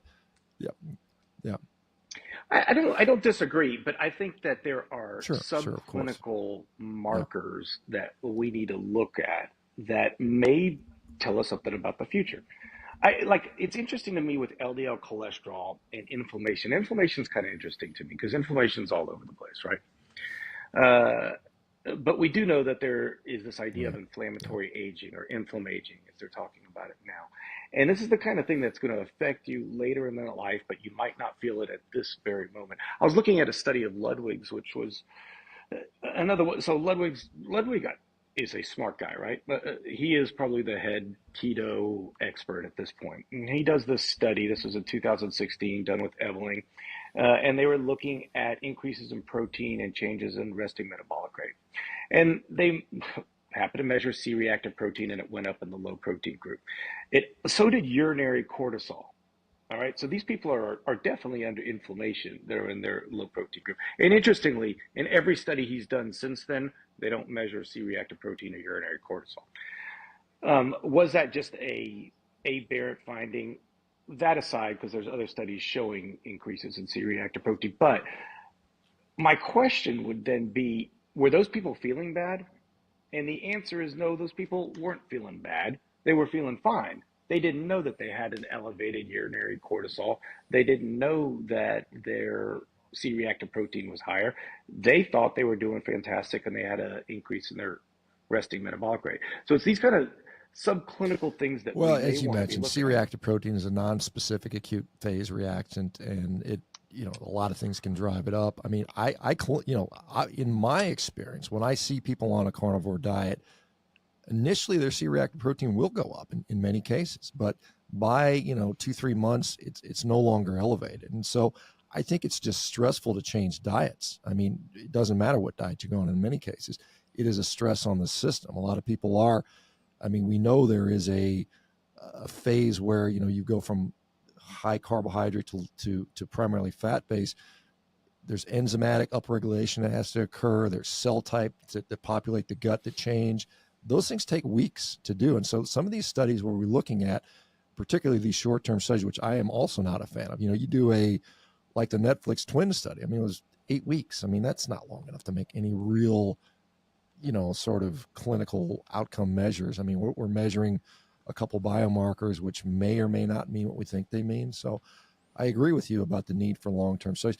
Again, they're expensive. They are hard to get anybody to volunteer. The best study in the world we could do is lock twins up in a metabolic ward for 50 years. And that's never going to happen. I mean, that's something that we can't do. Right. So we're kind of stuck with these sort of inferior studies. I think the whole field of nutrition is limited. Come on, man. Come on. I'm so sick of this, and they do this for the moral position of veganism too, where it's like, well, the best case scenario, the ideal circumstance was we're not responsible for any harm or death at all. So therefore, if you're responsible for some, whether it's a lot less or a lot more, who really cares? You can't be perfect, so let's have a free-for-all. I don't understand that, he's saying, well, if we could only lock up twins in a metabolic ward for 50 years, then we'd have our answer. But for now, all of the massive amounts of research pointing to a higher animal product consumption leading to worse health outcomes, all of that research, it's kind of weaker research than two twins being locked up in a metabolic ward. So let's just throw it out. We're not going to know either way. So it seems like based on his own videos and his own rhetoric, let's just focus on individual feelings. Let's just focus on anecdotes. That doesn't make any sense to me. Let me see. All right. Garuda Legends. I'm going to be honest with you, man. I'm fine if you want to watch the stream. I'm fine if you want to interact with anything related to the stream. But if you keep saying stuff, if you keep trolling or avoiding things, I'm going to have to limit your commenting or block you from the stream. But I'm still open to debate, even though I'm probably going to regret that considering what I see in the chat. But hopefully it'll just expose you more or be entertaining. So I don't mind debating, but I would ask you to please just stop with all the BS that you're putting in the chat. You're not actually saying anything of value. Let's see. I wonder, the real thing said, I wonder if Baker knows Garth is older than him. I didn't know Garth is older than him. Garth looks great. He's got the silver fox thing going on. How old, the real thing, if you're still here, how old is Garth? I know Shawn Baker's 56 or something. Okay, thank you, Garuda Legend. See, maybe he is a respectful person. So yeah, the real thing, if you could tell me how old Garth is, I could just Google it, but if you know offhand, that'd be cool, because he looks great. Julia, Garuda, I wish you would take all this energy and persistence and use it towards a good cause instead, like saving the lives of innocent animals. Trolling isn't productive. That's right. That's my partner in crime right there. Let me see. Okay, aluminum pounds. Thank you, Garuda, again. Watch Garuda's debate. You know what? Garuda Legends, that almost sounds familiar. I'm pretty sure I did see the debate between them and vegan gays. So I'm gonna rewatch it, but I'm pretty sure I did see some. The name sounds familiar now that you mentioned vegan gays.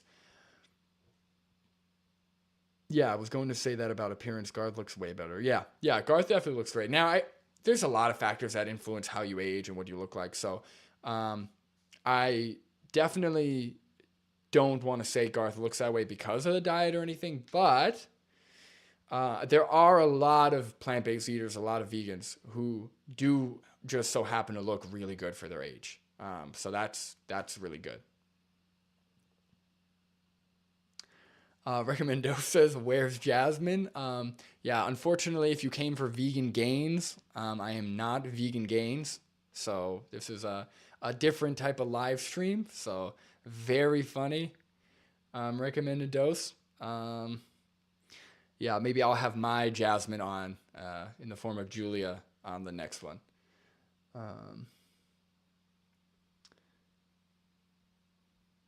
Yeah, Lulu Love. Shawn just brags about his world-breaking records. Right, as if that means anything for long-term health or for or anything regarding morality or his impact on the animal victims.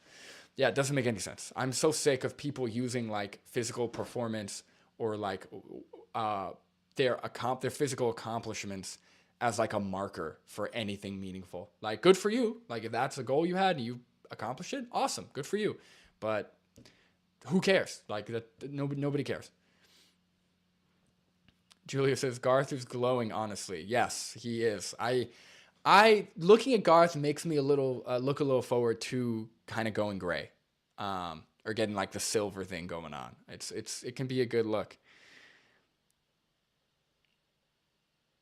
Okay, I am the god of gains. Thank you very much. Definitely not too many gains recently, but that's okay. How is he glowing? His skin looks dry? Garth's skin looks dry? I don't know. It looks nice and smooth to me. It looks. I don't see that it's dry. Garth is on the left, so Shawn Baker's on the right. Again, I'm not somebody who thinks that just because you eat plant-based means you're gonna look younger or not age, but just if we're comparing looks here, because what's it called? Just if we're comparing looks just for fun, yeah, I would say Garth's skin looks healthier and he just overall looks better. But anyway, let's continue. But it's not a pure science. We can't just, like an animal, like, at least with an animal study, you can cut them open and kill them and cut them open and look what's going on. We can't ethically do that with human beings. We can't leave them locked in cages for their whole lifespan. So we have some real problems with that. Really quick, guys. I don't want to keep starting and stopping, but he just said, at least with animals, we could cut them open and see what's going on. We can't ethically do that with humans. What's the difference? Right? He has yet to answer that question. He's yet to provide a trait or give any type of justification for why we can lock animals up in cages for their whole lives and cut them open and see what the health outcomes are, and why we can't do that to humans. Right? That doesn't make... Oh God, there's so much inconsistency or unanswered questions. They all look like normal people if you ask me. Yes, Garuda Legends. Yes. Like I said, I am not saying that one person is automatically worse looking because of their diet or anything. Just an observation we're making for fun. Take it easy.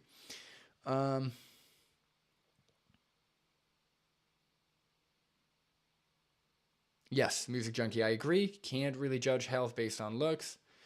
And Garth would say the same, 100%.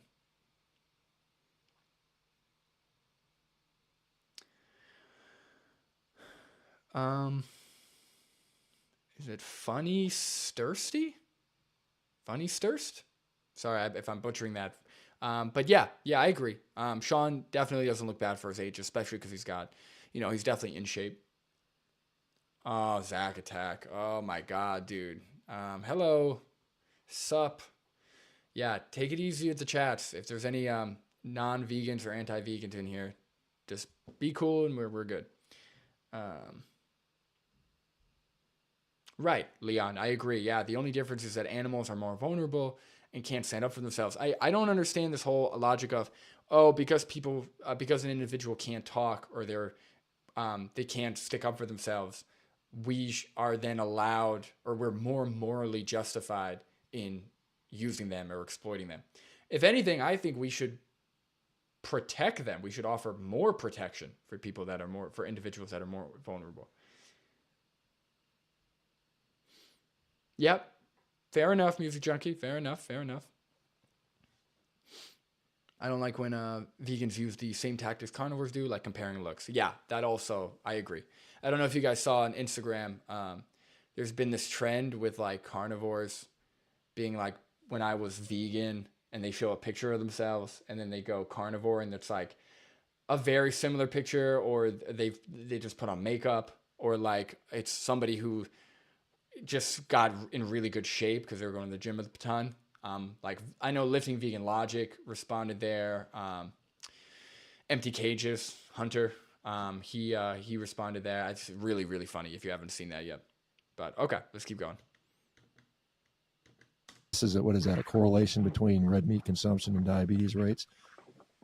Yeah, so I quoting Nina Teicholz. Yeah, Yeah, I mean that's there's a bunch of studies like that.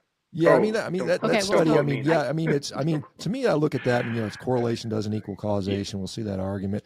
To me it's hard to make the argument that red meat is driving diabetes when you see stuff like that. I mean, it's to me I'm like, well, why don't they at least somewhat go in the right direction? I mean, it's kind of negative correlation. Again, that's not perfect, but probably negative correlation is probably more powerful than positive correlation. It's not perfect. So the way I look at this imperfect world is to try to do several things. If I'm going to look at studies, typically I want to look at a meta-analysis. More specifically, not even a meta-analysis, it's a systematic review. Because with a systematic review, I could look at a forest plot and I can see if there's heterogeneity. So if I'm looking at a variable and I'm looking at a forest plot and there's one outlier, but most of the outliers are saying but most of them are saying one issue. Okay, I could say that there's probably some belief in that. Whereas if it's all over the place and the heterogeneity is huge, I'm saying, okay, maybe there isn't a correlation. But what I usually start, I'll look at an issue. We could take diabetes. So why would red meat cause diabetes? And there's really strong correlative data here. But we could say correlation isn't causation. But there's pretty strong correlation. So we got to start looking at, well, the next thing we got to do is look at mechanistic studies. What's the mechanism? And so the mechanism is that we are basically designed to eat carbs, right? We've got amylase in our saliva. Every cell in our body has insulin receptors and carb receptors, and the carb gets introduced into the cell and is processed for energy. Every cell in our body does that. What happens when you overfeed someone carbs? Do they become fat? No. De novo lipogenesis is very low. Our body's able to process those carbs or store them as glycogen. Again, these are all mechanistic studies. What happens if you introduce saturated fat into the equation? In other words, I could do a trial. I could make someone insulin resistant in minutes by hooking them up to an IV and injecting saturated fat. In fact, that's what we're about to use in a study I'm doing to create an insulin resistant model. Or more specifically, Kevin Hall did a ward study where he used the patients as their own control and did crossover, and he fed them either a low carb, high fat diet or a plant-based high carb diet. On the high carb diet, they became more insulin sensitive. On the low carb diet, they actually failed their oral glucose tolerance test. And why is that? Because saturated fat interferes with the production of the GLUT4 receptor, which is the insulin receptor that allows sugar to get into the cell. This is all mechanistic. So you could say, this is mechanistic, this is nonsense. But then what if we look at a long-term population study? And long-term population studies show that populations that start eating more saturated fat tend to get more diabetes. And then when we start looking at multivariate regression analysis and even meta-regression studies, we see an even stronger correlation. And so we've got a mechanism and we've got these large population studies. And that's when I start to put more weight into a situation. It's not just one study. It's this conglomeration. Yeah, let me just comment on a couple of those. Yeah, really quick. I think Garth did a great job of explaining where this whole, higher animal product consumption leads to diabetes or is associated with diabetes, type 2 diabetes. Yeah, I mean, there's epidemiology, there's mechanistic data, and when you combine all of the evidence, right, not only can you see that, like he said, he can literally turn somebody insulin resistant just by injecting them with saturated fat, when you can see that mechanistically saturated fat plays a role in insulin resistance. And then when you look at epidemiology and you look at populations that have higher animal product consumption, and they have higher rates of diabetes, I mean, again, that makes sense. Again, we can't, most nutritional science, you can't say for sure that X causes Y, but if you have a strong enough correlation with multiple studies, multiple populations, the mechanistic data supports it. I don't know, like, that's the best thing you can have next to having like definitive causal data or something like that.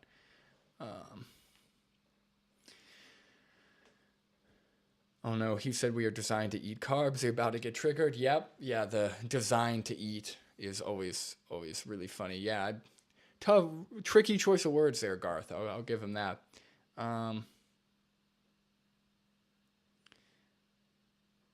Baker's getting shredded here. Sad fat causes diabetes. Yeah, the real thing. I would say, just like any other debate I've seen with Shawn Baker, all he says is, well, the data you're citing, we don't know. We don't know for sure. It doesn't tell us anything for sure. So it's always like one side, the vegan side, talking about all of this research, all of these studies. And Shawn Baker, instead of like refuting them, he just kind of says, well, there's no way to prove causation for sure. So, we'll find out, like who really knows what's going to happen, or who really knows what causes heart disease. It's like, buddy, we got to go off of the best science we have, right? This whole like, well, who really knows is not really a great answer there. Especially when we do have science that is reliable. It's not like anecdotes. It still is definitely more reliable and higher on the scientific hierarchy compared to anecdotes. All right, let's see. So the one, the study you're going to do where you inject saturated fat into people's blood and they become insulin resistant, that is known. I mean, that happens. We know that when there's more circulating saturated fat in the blood, particularly palmitic acid, that leads to ceramide accumulation, which interferes with the insulin receptor and makes it less effective. However, the interesting thing is, and Jeff Volek showed this in, I think, a study I sent you, that dietary saturated fat does not necessarily mean blood saturated fat, because that palmitic acid that's circulating in the blood is often as a consequence of de novo lipogenesis coming from the liver. So the liver gets the first shot at the food, right? Whether it's carbs or fat, it goes through the portal circulation, which is, gastroenteral, a GI surgeon, I'm sure you're very familiar with that. And so the liver rearranges these molecules and spits them out into the blood. So overconsumption, I will argue that overconsumption of fat or carbohydrates or fructose can lead to, de novo lipogenesis, which then downstream. So if you just inject fat into the blood or saturated fat in the blood, that isn't how it works in the real world. I mean, I don't consume, unless I'm on TPN, I don't consume my food through my veins, right? Or, and so I mean, it's kind of missing a crucial step of what the liver's doing with what we're ingesting. And then the other study, the Kevin Hall study, the metabolic ward study, where they compared a low-fat plant-based diet and animal-based high-fat diet, and the low-fat people gain less weight and they consume a reanalysis was just done by Sotomoda and Ludwig and others, and they showed that they completely misinterpreted the data. They failed to account for a crossover effect. The biggest effect on that study was C-peptide. C-peptide had a bigger predictive effect on who gained more weight. The other thing was the diet order. And there is, as I mentioned, that 3 to 4 week period where enzymes are being upregulated there was no washout period. He went directly from one to the other. So they bypassed the washout period, which is a pretty big faux pas. And in fact, Walter Willett actually has said that he thinks perhaps that study should be retracted on camera. So it's kind of an interesting sort of scenario. So I want to chime in really quick here, Garth. Yeah, Sorry, I don't mean to cut you off. Just for the sake of time, why don't we wrap this one up? Leave your last point there in a minute or so, if that's okay, if that's possible, and then we'll move on to the next topic, which I think does. We've been an hour. We've been an hour on one topic. So, what's that? Yeah. One quick thing, because we're with the IV thing. I don't know if you've heard of the Raceris muffin studies, but we are probably going towards that. So they did a study on muffins. Yeah. Muffins are kind of interesting because you can make them with polyunsaturated fat, you can make them with monounsaturated fat, or you can make them with saturated fat. Albeit this is not meat, so it's not something that you would necessarily be eating, Shawn, but it is palmitic acid. And what they did show, which is very different than Volek's study, is when you ate a muffin with saturated fat, you did get increased palmitic acid peripherally, and more importantly, there was a huge increase in fat in the liver in the people that were eating more of these. So one group had to eat 3 saturated fat muffins a day, one group 3 monounsaturated fat 3, and that you couldn't tell, it was obviously blinded, they didn't know what they were eating, but there was a very, very strong correlation between peripheral saturated fat. Well, I mean, and again, when we think about, beef, for instance, is more monounsaturated fat than it's saturated fat. Most people don't realize that. And so it's, again, this is, we're not eating, Yeah, what is? But we're not But it's still eating high in just saturated saturated fat. I mean, this is a problem. This is a study the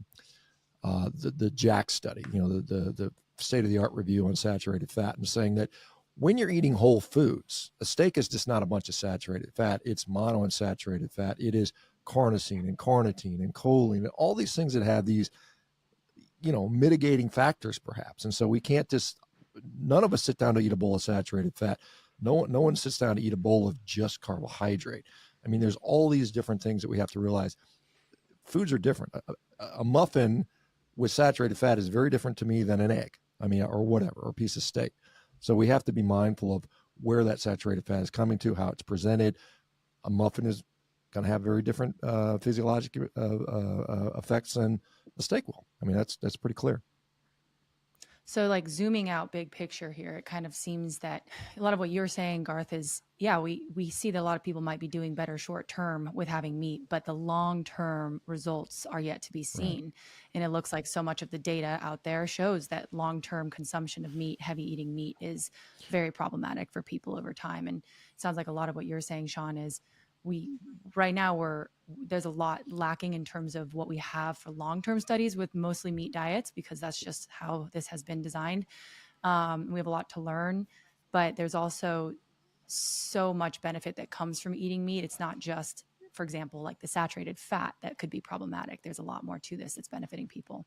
But plants might also be healthy for people. Yeah. I mean, I'm not the guy out there saying that all plants are killing people. I mean, I want to be very clear about that.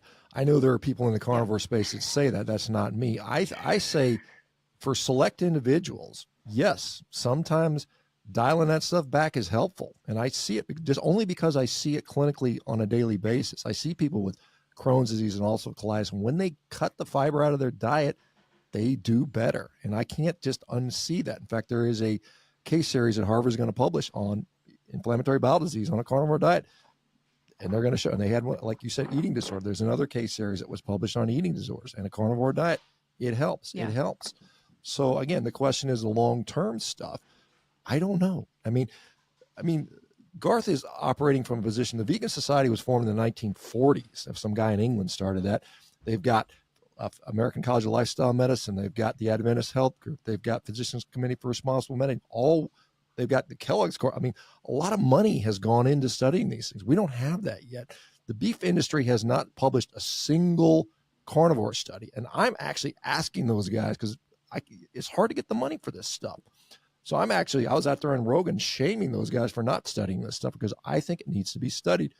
Whatever the outcome, good or bad, we need to know this stuff, because if I'm going to continue to promote this stuff, I want to have a more scientific basis. It's starting to happen. You start with case reports, you start with options. That's just, again, if I want to continue to promote this stuff, there has to be more of a scientific basis, or I want to do this with more of a scientific basis. Why are you promoting it in the first place if there isn't enough science? Right? That doesn't make any sense. And yeah, I like how he's pointing to all these organizations that have like apparently all the money, and that money is going towards funding nutritional science to show good health outcomes. He knows what he's doing. He knows, like, he's doing it in a very professional way here, but on his channel, a lot of what he talks about is industry funding, corruption, government conspiracies. It's never ending. And I don't get it. Right? If you don't have the research, right? Let's say that there is research coming out that carnivore diets treat IBS and carnivore diets treat eating disorders, like he mentioned. And then some doctors who aren't ethical vegans, right, wanted to promote treatment for those conditions via the carnivore diet. That's one thing. Right? That's one thing. I would still be against it, obviously, because I'm a vegan. But that's one thing when it comes to science or being a nutritional scientist. But if you're promoting something just based off of anecdotes, if you're promoting something to the masses just based off of no existing science, that's crazy. That's just crazy. It's literally misinformation. Yeah, and again, all of these disorders, I don't know why you couldn't cure them on a plant-based diet, right? Why can't you cure IBS on? I'm pretty sure, doesn't Lifting Vegan Logic have Crohn's? And he said that he's dealt with Crohn's and he's found things that work for him. There are so many people that have IBS, that have Crohn's, that are also doing well on vegan diets, right? And there's no reason why, again, if you need an elimination diet, eat nothing but skinned potatoes or white rice, right? Low in fiber, nothing, not many people are intolerant or have autoimmune issues with potatoes and white rice from what I've heard. So do that for a couple weeks. See if your symptoms clear up. Let's look at the comments. Vegan Power Lab, yeah, for select individuals, yet he implies differently on social media. Yeah, well, it just doesn't imply. He literally promotes it, which is crazy. Dandelion Gum says, haha, what? Animal agriculture doesn't have the money to promote their products? Nonsense. Right. That doesn't make any... Animal agriculture does nothing but promote their products. Look at all the milk campaigns. Look at all the ads on TV for animal products.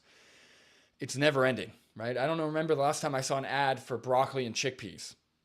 Didn't see it. So, in fact, I don't even remember the last time there was an ad for vegan meat. I've never seen a Gardein ad. I've never seen a Beyond Meat ad. I've never seen... No, granted, I don't watch too much TV, but still, the advertising is not even close. The amount of money. I think Mike the Vegan didn't. I just watched a recent video of his where he compared the amount of money that both animal agriculture and like plant-based meats have, and it's like animal agriculture had like 80 times the amount of money to invest into advertisements and promotion. 80 times the amount of money. That's ludicrous. Animals are here with us, not for us. He's trying to come across as honest. LOL. Yeah, that's so funny. That's true. He's trying to seem like a down to earth. I'm just like the rest of the scientists. I'm just like the rest of the doctors. Julia says things like eating disorders are treated with cognitive behavioral therapy, not consuming meat. Exactly, right? Like there are way more effective and better treatments for eating disorders than just eating nothing but dead animal flesh. Last time I checked, that's not a treatment for a psychologically driven disorder or disease.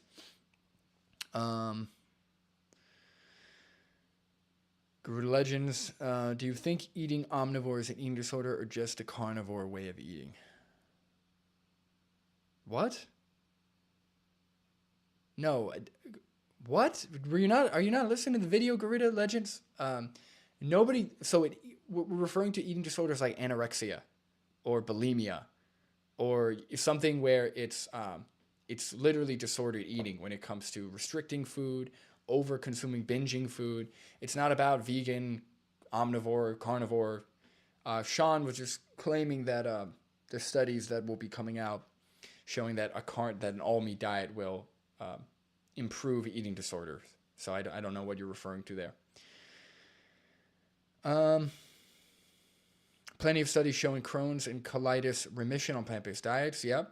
Yeah, I haven't seen those studies personally, but I believe it. But you can be an omnivore and have an eating disorder. The majority of eating disorders come from omnivores. Right, exactly.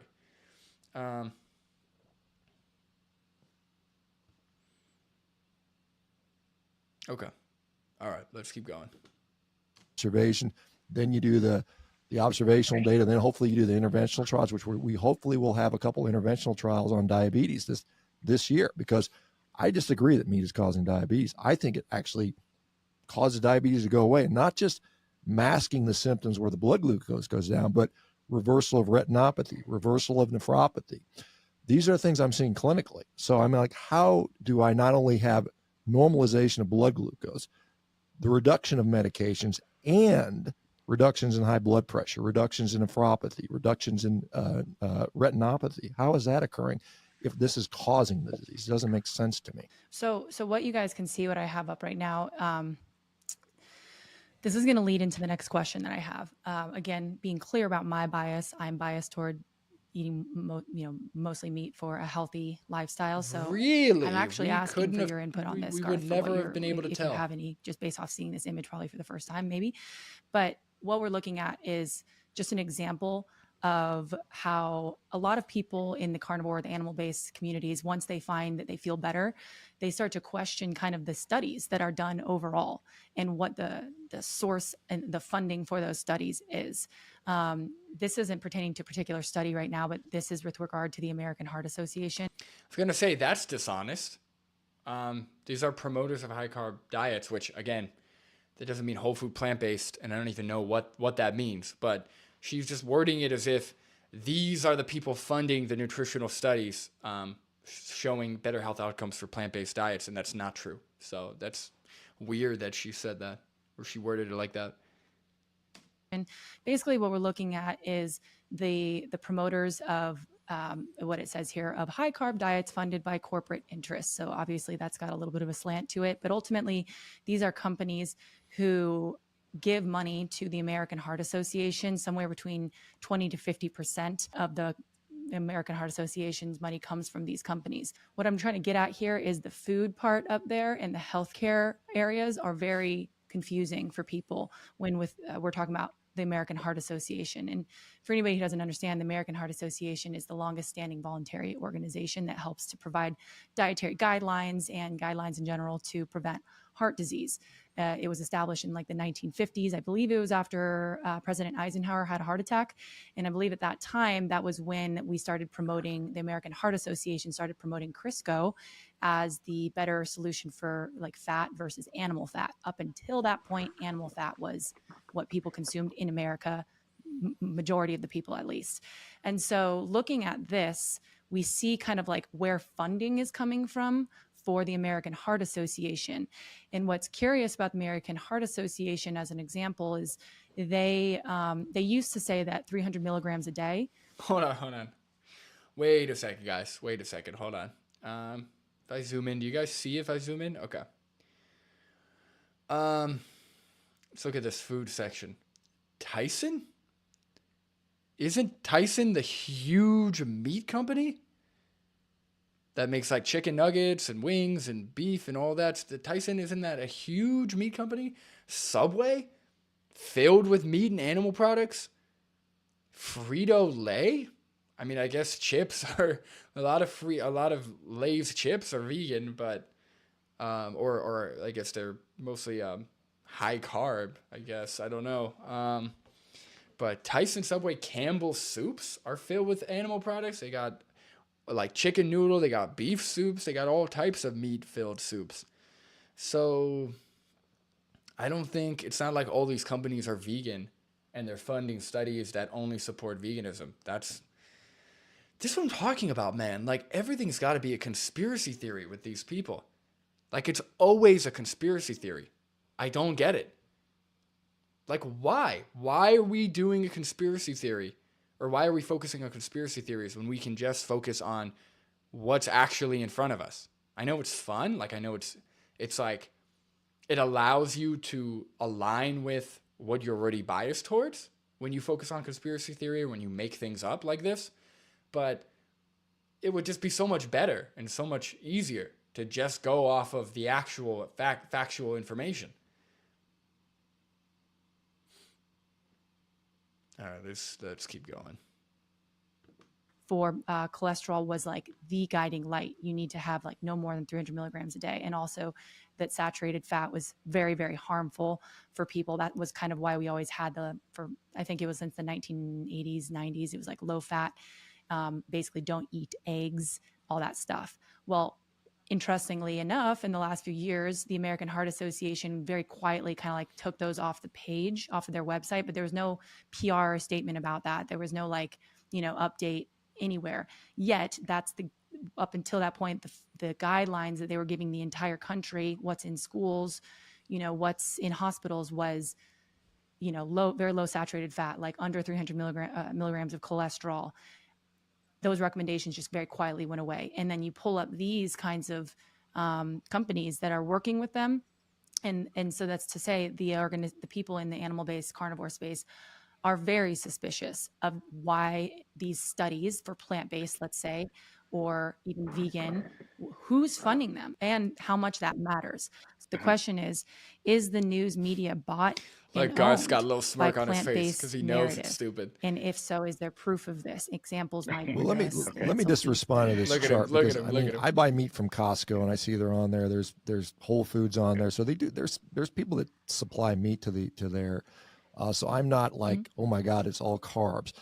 You know, honestly, I mean, I see the drug companies on it, and you know, a lot of studies are funded by drug companies. A lot of they don't open source their data a lot of times. So I'm more concerned about the drug companies than the fact that, you know, Big Broccoli is paying the American Heart Association, to be honest. But I mean, you know, I mean, yeah, it's a problem. There are conflicts of interest. There are ethical conflicts of interest. There are financial conflicts of interest. You know, I think it's rife throughout, you know, medical research. I think it's rife throughout nutritional research. It is a problem. You know, do you dismiss completely on face the data? I don't think you can quite do that, but you can at least have a skeptical eye, and you want to see independent, reproducible studies done multiple. And you know, like my view is, if I'm the guy putting out carnivore studies, you'd be correct to suspect that I have a bias there, because I do. I mean, clearly. And I think that, you know, one of the things that we have to, you know, be mindful of is the fact that there are still good researchers that are doing good data. You can look at some of this. I mean, a lot of people point to the NIH because it's supposed to be unbiased. I'm not sure how completely unbiased it is. I will say that Garth can pull up a bunch of studies just because they've been funded. And again, if you've got Adventist Health, you know, they're a multi-billion-dollar organization. You've got, you know, other companies that have said, hey, we think this is the right way we're going to fund the studies. And we know that studies that are funded, 83% of the time, they agree with whoever funds them in a lot of ways. So there is some bias there. I don't think we can ignore that. But I mean, again, at the end of the day, you still have to look at the data. And I don't discount what the data says. I might say, well, they didn't ask the right question, or the group they're studying isn't the group I'm concerned with, right? Exactly.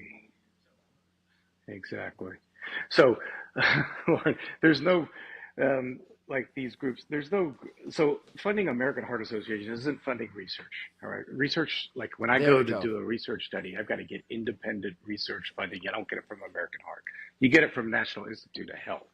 So these are NIH grants, or a lot of times you go to private funds, like people create funds, like I'm trying to get a private fund from a private group right now. In any good study, if you look at the study, it'll say funds were provided by, but the group had absolutely no influence whatsoever in design of the article. I think Shawn probably hit on it. When I look at bias, more times I look at the researcher than I do at the actual study of who funded it, because oftentimes us researchers have way more bias from a personal standpoint than the industry going in. If you want to look at money spent towards research, Beef Do Checkoff. I? Oh, I do. You know what Yeah, Beef I Checkoff is? definitely do. Yeah. Oh, you do, but I'm just saying, Lauren. So Beef Checkoff is huge. So every meat industry provides money towards basically a beef marketing program, and they actually will fund many studies. Lane Norton, who I think I like Lane Norton a lot. We've argued many times. I think he probably hates me, but he's he's I think a pretty solid in the middle guy, and just about every study he's ever published has been funded by beef. When you look at the studies that I quote, whether it's Adventist Health, whether it's a Harvard Nurses study, whether I it's agree, Vegan Power Lab. UK Yeah. Biobank, whether it's the Global Burden of Disease, none of those have got independent funding. They're all government funded by a variety of researchers that have no interest. They're not vegan, they're not meat eaters. They're just like, what's the answer to this really big question? They're more interested in getting tenure than what the study shows. There's a reason that saturated fat has been argued, and that's because, in fact, there was a huge World Health Consortium recently that looked over the saturated fat data and said, without any slight even possible retraction, they are doubling down on the fact that saturated fat is related with heart disease, and they're basing it a bunch on metagenetics. Now, do you know what Mendelian randomization is, Lauren? I don't know I how well do, but people if you understand wouldn't what that is, mind but share, like there's really this idea. make it simple for everybody. Yeah, so it's not a simple concept, so it's hard for people to understand. But we say that that saturated fat causes a rise in LDL, and that LDL causes heart disease. Now, there's been this recent thing. In fact, one of Volik's studies said, now undoubtedly saturated fat is not associated with heart disease. Okay, so even the Cochrane study says saturated fat is associated with heart disease. So how does Volek say that saturated fat is not associated with heart disease? This is where funding becomes an issue, and this is where bias becomes an issue. Okay, so the biggest study on this ever this started the whole debate, was the Siri-Torino study. Siri-Torino study, I think 2012, the whole debate over what 2014, Sorry? somewhere around there. And the debate over whether saturated fat causes heart disease. Because that's been if you ask any cardiologist, oh yeah, saturated fat, heart disease. And so Siri-Torino said, wait a second, let's look at saturated fat and let's look at heart disease. And they did not find an association with saturated fat and heart disease. And this was a meta-analysis. Okay, how is that possible? Well, one simple thing that the average layperson wouldn't understand, but a researcher would understand. And it happens with something called controls. So if you're trying to decide what causes heart disease, you want to take out independent risk factors of heart disease. So for instance, obesity is an independent risk factor for heart disease. So you're not going to have in your group that you're studying really overweight people. So they moved really overweight people. But here's a catch. They took out all the people with high cholesterol. So they controlled for cholesterol. Now that's a problem because saturated fat causes heart disease, not in and of itself, but because it raises cholesterol. So if you're taking out the fact that saturated fat raises cholesterol, and you're taking out those people where it raised cholesterol, what you're left with is a genetic group of people that aren't as affected by saturated fat and they don't raise cholesterol. And now you could say saturated fat doesn't cause heart disease. It's called over-adjustment bias. And it is wrought throughout the research. I could easily create a study where I create over-adjustment bias. The other thing I could do is I could create a study where, there's a study called the Women's Health Initiative, and it was a kind of a low-fat versus low-carb type look. And when you look at it, the control group that was supposed to be eating higher fat had something called a Hawthorne bias, or basically a healthy user bias, or they wanted to impress people. So they actually ended up eating less fat. We wanted them to eat a certain amount of fat. They ate less fat. Meanwhile, the group that was supposed to eat less fat, the actual experimental group, didn't drop their fat very much. And so control and experimental group ate almost the same amount of fat. So you can't draw any conclusions from that, and yet they do. The conclusion they draw is the low-fat group didn't have a difference. Do you understand that bias? So there's all kinds of these biases, and really what we need is a randomized controlled trial. But how do we do a randomized controlled trial that lasts a lifetime? Enter metagenetics or Mendelian randomization. What Mendelian randomization says is there's certain people out there that have certain genetic predispositions. And they may have a predisposition, for instance, to have very high LDL. So they are basically randomized into having high LDL. There may be a group that has a genetic predisposition to having very low LDL. And in fact, if you really want to get into the science, we could look at specific receptors that drugs specifically look at. And you should look at the Mendelian randomization consortium. But we could go specifically to receptors. We could say the receptor that PCSK9 is affecting does have a genetic randomization process where some people don't make that receptor, some people do. And what we have found just undoubtedly with Mendelian randomization is that if you have a high cholesterol level, you have a higher rate of heart disease. And Mendelian randomization has driven that home. And it's also driven home the fact that the mechanism of actions, the saturated fat to LDL, is a driver for our number one killer. So Mendelian randomization has been a very strong driver towards keeping saturated fat in the recommendations. Now, the reason they've gone quiet on cholesterol is cholesterol doesn't affect cholesterol very much. So eating cholesterol, we used to think affects cholesterol levels. Now we know it's mainly saturated fat. Now, if I eat an egg, my cholesterol level will go sky high. If Shawn eats an egg, it won't.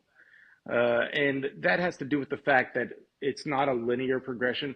So at a certain amount of, there are cholesterol receptors in the gut lining, and you can saturate those. So if you eat a lot of eggs and then you do a study and you give these people 5 more eggs, they're not going to raise their cholesterol very much. And most of the public eats a pretty good amount of cholesterol. But it's a kind of a long-winded way to say there are reasons for the saturated fat, and it's science, it's not industry. This has nothing to do with it. There is no big carb industry. Well, there's a sugar industry that that pays for studies, but there's no big broccoli, there's no big kale. Yeah, well, I mean, There there's was. big I got a lot processed more food. funding I for my mean, you study. look at Nestle and Kodak, Danone, and all There's these big companies, and these processed foods, Nestle, yeah. in many cases, Yeah. and we know there's studies that show that people that tend to eat more plant-based tend to eat more processed food.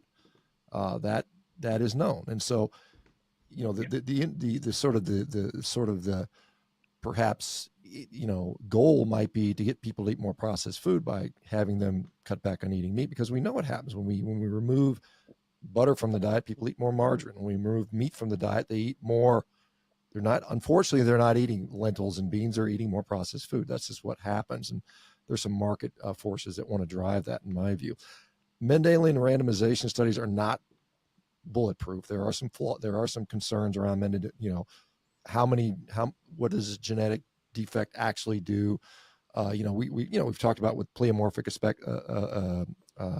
effects of statin drugs for a long time. It's like, is it LDL reduction, or is it inflammation reduction that's been going on? So there's even though Mendelian randomization studies kind of cut through some of the confounders that we have, and just like you mentioned, over accounting for confounders, you can under account for them. You can basically design a study to show whatever you want, depending how much weight you give to these different confounding variables. You'd mentioned in that Santorini study, they excluded the overweight people. But again, the study, the meta-analysis of a randomized control trial that Sotomoto just put out there shows that in a low-carb case, the people that are the leanest have the highest cholesterol, right? So this is kind of backwards to what we're excluding. So I would argue, again, who's the population we're talking about? We're talking about the general westernized diet where people are obese and insulin resistant, and yes, probably eating more fat, more calories, more saturated fat is going to drive higher LDL. And perhaps in that situation, when they perhaps are oxidizing it more likely, and that's leading to cardiovascular disease. I mean, it's funny when you talk about a lot of meat, because the average American, like beef, for instance, the average American, we have about 52 pounds a year. That works out to about 2 ounces of beef per person per day. That's not a lot of food. That's a very small amount. I mean, 2 ounces would not even get me across the room. And so when we're talking about 70% of our diet come from processed food, ultra processed food, 2 ounces of beef is not significant in that case. And in fact, most of the saturated, like I mentioned, most of our saturated fat is more dairy than anything. I mean, there's more dairy consumption. There certainly is straight up meat consumption. And most of the meat we're eating is coming in the form of hamburgers and hot dogs and lasagnas and prepackaged meals and things like that. So again, very different populations. So Shawn, with this, you have a kind of a theme on your social media where you talk a lot about just this food industry and how it's bought and owned in a lot of different ways. I'm going to pull up just an example of one of these. It's just one of your more recent videos here. And you don't need to go into like a full thing. I'll just put the caveat, but I am the curious. social media is kind of for entertainment purposes only in many ways. Oh my God. But anyway, what am I saying here? I don't know. Oh my God, dude. Okay, so they did exactly what I said they should do, except his own biased moderator is doing it. She's like, let me just pull up something. Let me pull up a recent clip. And Shawn immediately gets nervous. He's like, ha ha ha. Guys, just so you know, the YouTube's really for entertainment. I'm just playing a character. Don't actually listen to the guidelines and what I promote. Ha ha ha. Okay, play the clip. Like, he knows that what he says on the social media is the craziest, most misinformed information you'll ever see. All right, yeah, let's look at some comments. But I think Garth did a great job. Yeah, there's a lot of, I think researchers are definitely more, from what I've seen, because somebody can fund the study, but it really comes down to methodology, right? So are those big companies do they have a say in the methodology or the design of the study, or does that the researcher, right? So the research methodology is really where you're gonna see bias, as Garth pointed out, either excluding certain individuals or not controlling for baseline markers, or it's an infinite number of things. There are studies, and doesn't mention the studies. Yep, Vegan Power Lab, people always say, there are studies that are biased, or there are studies this, and they don't mention any of them. The Real Thing, I am eating lentils and beans. That is awesome, The Real Thing. I'm going to eat some lentils later myself. LSLSLSL. Hello, by the way, thank you for joining. Now it's just for entertainment, LMAO. Right, all of a sudden it's just for entertainment. Bedtime story, this live. I am live. They premiered this video, but I am live, yes. Absolving himself from his responsibility, yeah. He's like, no, he's like, just so you know, that was my evil twin brother in the video. Just so everyone knows, the guy you're about to see in the video was my evil French twin brother, not me. I am a respectable doctor. Entertainment purpose. Is this guy still a doctor? Yeah, music junkie, unfortunately. He got his license revoked, then he got it back or something. I don't know the full story, but yeah, I think he is. The Real Thing, yeah, she looks like she's trying to cope when Garth is talking. Yeah, I mean, it's all cope. It's all it is. The disingenuous, wow, I'm having a hard time. The disingenuousness is palpable here. Yes, I agree. It is very, very bad. All right, let's see. Let's see what clip she pulls up. I'm very excited. It might be the one, because we responded to a Shawn Baker video about how he was saying how the USDA is pushing all of their products, like they're pushing corn because they want to sell it or something. So I'm excited. Let's see what video she pulls up. Well, sure. And I mean, I think, regardless of whether it's for entertainment or not, obviously there's kind of a shock factor to a lot of things, right? But you're putting it out there what you believe. So ideally you stand behind it, which I know you do. You knew it was corrupt, but it's worse than what you thought. Do you recall Yeah, what this video was about? so. I mean, so again, Garth brought this up. Kevin Hall, metabolic ward study. It's kind of you look at the press coverage that study got, right? That study was CNN, Fox News, 90 news outlets picked it up. You can look at it on the altmetric score, which tells how the impact that the study has had. Thank you, Alice. The reanalysis, which basically, may lead to the retraction of the study, has gotten the reanalysis, which has had zero media outlets that have covered that, even though it's got the same altmetric score, even though people are just as interested in this study as the other one, but the media has decided we're not going to talk about this, which is kind of an interesting sort of dichotomy. You've got one that is pro don't eat meat versus one that's saying, wait a minute, that's wrong. And one gets all the media coverage and one doesn't get any. And so I think that's kind of interesting to see that. The study, all right. It was NIH funded, right? So this is not like and Kevin Hall Kevin Hall invited me to barbecue one night. This is not a vegan proponent. And in fact, he's still not a vegan proponent. He's it's weird because his interpretation of the data is not necessarily pro plants at all. Him and I got into quite an argument the other day online because he points out the drop in A1C in the meat eating group, which doesn't mean anything to me. They were eating less sugars, so they're going to have a drop in A1C, but they were more insulin resistant.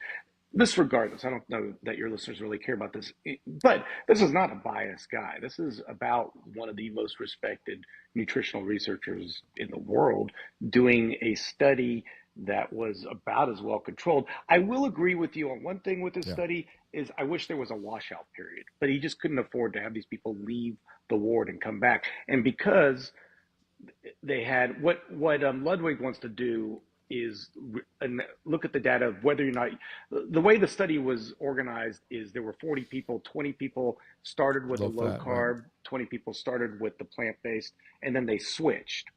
And what the study didn't do is say, how did the switch affect?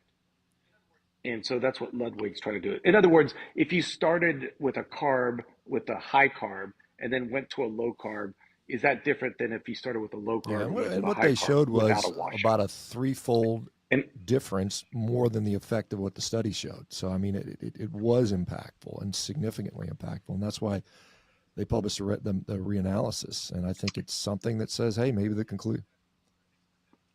have they sent that? Have they sent that to the letter to the No, I mean, editor? they 'Cause I've published not a seen study. that. I mean, I haven't they seen that published a reanalysis. study that was published that was all over Twitter. The altmetric score exceeded what the Kevin Hall altmetric scores. And I'm not sure, Garth, I'm pretty sure you're familiar with altmetric scores. It's journal impact factor. And Yes. the second study had a greater altmetric score, more people interested in it, but zero news coverage, which is it's just interesting to see that. But on that, Shawn, really, can you just very clearly, like for people who haven't seen that video, what was published and what was not published is what you're getting at. Both studies were published. The blank. initial study that Kevin Hall, and I don't discount that Kevin Hall is a good, well-respected researcher. So is David Ludwig, by the way. David Ludwig, because I know David. I talk to him not infrequently. In fact, I'm helping him to organize another study. But he will not take any industry funding. He is like, I will never take industry funding. He wants to be as pure as a driven snow in that regard. So he's a very ethical guy. And the initial study that Kevin produced got a lot of media hoopla. I mean, it was it was talked by all these media outlets. That study was published in 2021. The reanalysis was done just at the end of 2023. And quickly, what did that study show in 2021? So it people showed understand. that people that were on a plant-based, low-fat diet lost more weight than people on a low-carb, high-fat animal-based diet, right? Well, actually, the animal group actually lost more weight, but all of their weight was lean mass. None of it was fat. Whereas the plant-based I'll have to look at lost more fat. the results, but it was basically plant-based. Yeah, plant-based tended to be better on that outcome for whatever metric we're looking at. However, the reanalysis showed it didn't really matter which diet you ate. It mattered what diet you ate first, because if you ate low-carb first, you had a better outcome because there's a carryover effect. So that's why you have a washout period. That's why you wait a month or 2 months. And so whatever diet went first was the one that ultimately showed the best results. So if you went low carb first, your overall results were better. If you went high carb first, your results were worse based on, weight gain and C-peptide levels. The C-peptide levels actually predicted very clearly what the weight gain or weight loss was going to be. C-peptide is a proxy for insulin. For every molecule of insulin we make, there's a C-peptide molecule that goes there, and it's considered a better marker because insulin is often sequestered in the liver and it's metabolized very quickly and doesn't hang around very long, whereas C-peptide is a much better marker for that. So the reanalysis, basically what I'm saying is the reanalysis got crickets, whereas the initial study got all kinds of fanfare. And it was like, is there an inherent bias by that? Is it, Okay, so you're saying that the initial study where it was in favor of plant-based is one that got republished basically after the secondary study came out, whatever. No, it just got more media coverage. It got it, and in fact, it was interesting when the second study came out, when the reanalysis study came out, an additional 30 media outlets picked up the initial study and still didn't cover the reanalysis, which was very bizarre to me. That they would re-engage a study that's 2 years old, and not talk about the reanalysis, which I thought was weird. I mean, again, I don't really want to dwell on conspiracy theories and this sort of stuff. I mean, I think Garth wants to stick to. I don't want to dwell on conspiracy theories. I do think there's more support for plant-based in general. I think people think we're going to save the planet, we're going to save some cows, and I think there's some bias in that. Why do they think that? Even in the dietary guidelines are starting to let that creep in. What do we think is better for the environment? And I think that's unfortunate because I think nutrition should be nutrition, and there should not be some ethical bias to that, which I think unfortunately there is in many cases. So what about the cannibalism? What about that one? He said nutrition should be nutrition. Forget about moral values. Forget about what's better for the planet. What about cannibalism? What if eating humans is going to be better for individuals and their autoimmune disorders? Right? Would you still hold that opinion? Would you still hold the opinion that we should just stick to nutritional science and not worry about whether something is harmful or whether something is moral? I don't think you would still have that opinion. Here's some comments. Thank you for all the support, LSL. I appreciate it. Thank you for watching the videos. I hope we're enjoying this. This is a long one. I did not know this debate was going to be so long. I'm committed to finishing it, but I hope everyone who's here is enjoying it. If you have any questions, please put them in. Yumiko, the greatest female sensei of all time. Hello. Hi. Vegan Power Lab says calories. FFS. Come on. Yes, I agree. Calories. That's really what determines weight loss. How many calories in versus calories out. I agree. Pig's Dream. Logical consistency. That is my channel name. Yes, did you have a question? Hello, Pig's Dream. LSL. I don't want to dwell on conspiracy theories that I put out there, right? So like, I don't really want to dwell on all the conspiracy theories that I am responsible for promoting. Ethical biases, though. Yep, exactly. Vegan Power Lab. Indeed, a healthy human has all the nutrients a human needs to be healthy. Wild-caught humans are the most environmentally friendly food out there. Yeah, Leon, exactly. Yeah, like, why don't we promote hunting humans? It's better for the planet. They can be killed humanely. One shot in the head or the heart, and they're done. They don't even see it coming. And they're going to have a full, complete amino acid profile. It doesn't get more of a perfect amino acid profile than human meat for humans, So yeah, why doesn't he promote that if nutrition should just stay nutrition? All right, let's keep going. God, this seems like a long video. All right, let's keep going.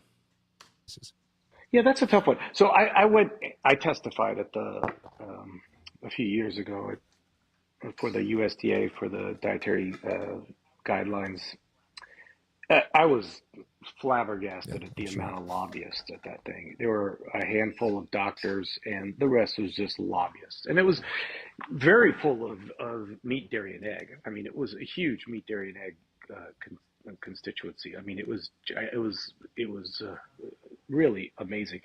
And this goes way back. I mean, the whole dietary guidelines. If you go back to the McGovern era, where 77. Do you know when about he the said, "I don't have McGovern time to make decisions. committee? I'm not a researcher. I don't have time. Senators have to make a decision right now." Yeah. I don't know what that is. Can you share what that is? So basically, what this was is the Senate had a select committee. Basically, they started out looking at malnutrition. They wanted to look at malnutrition in America, and they found that we didn't have a lot of malnutrition, but we had overnutrition. This was the time where heart disease was just soaring.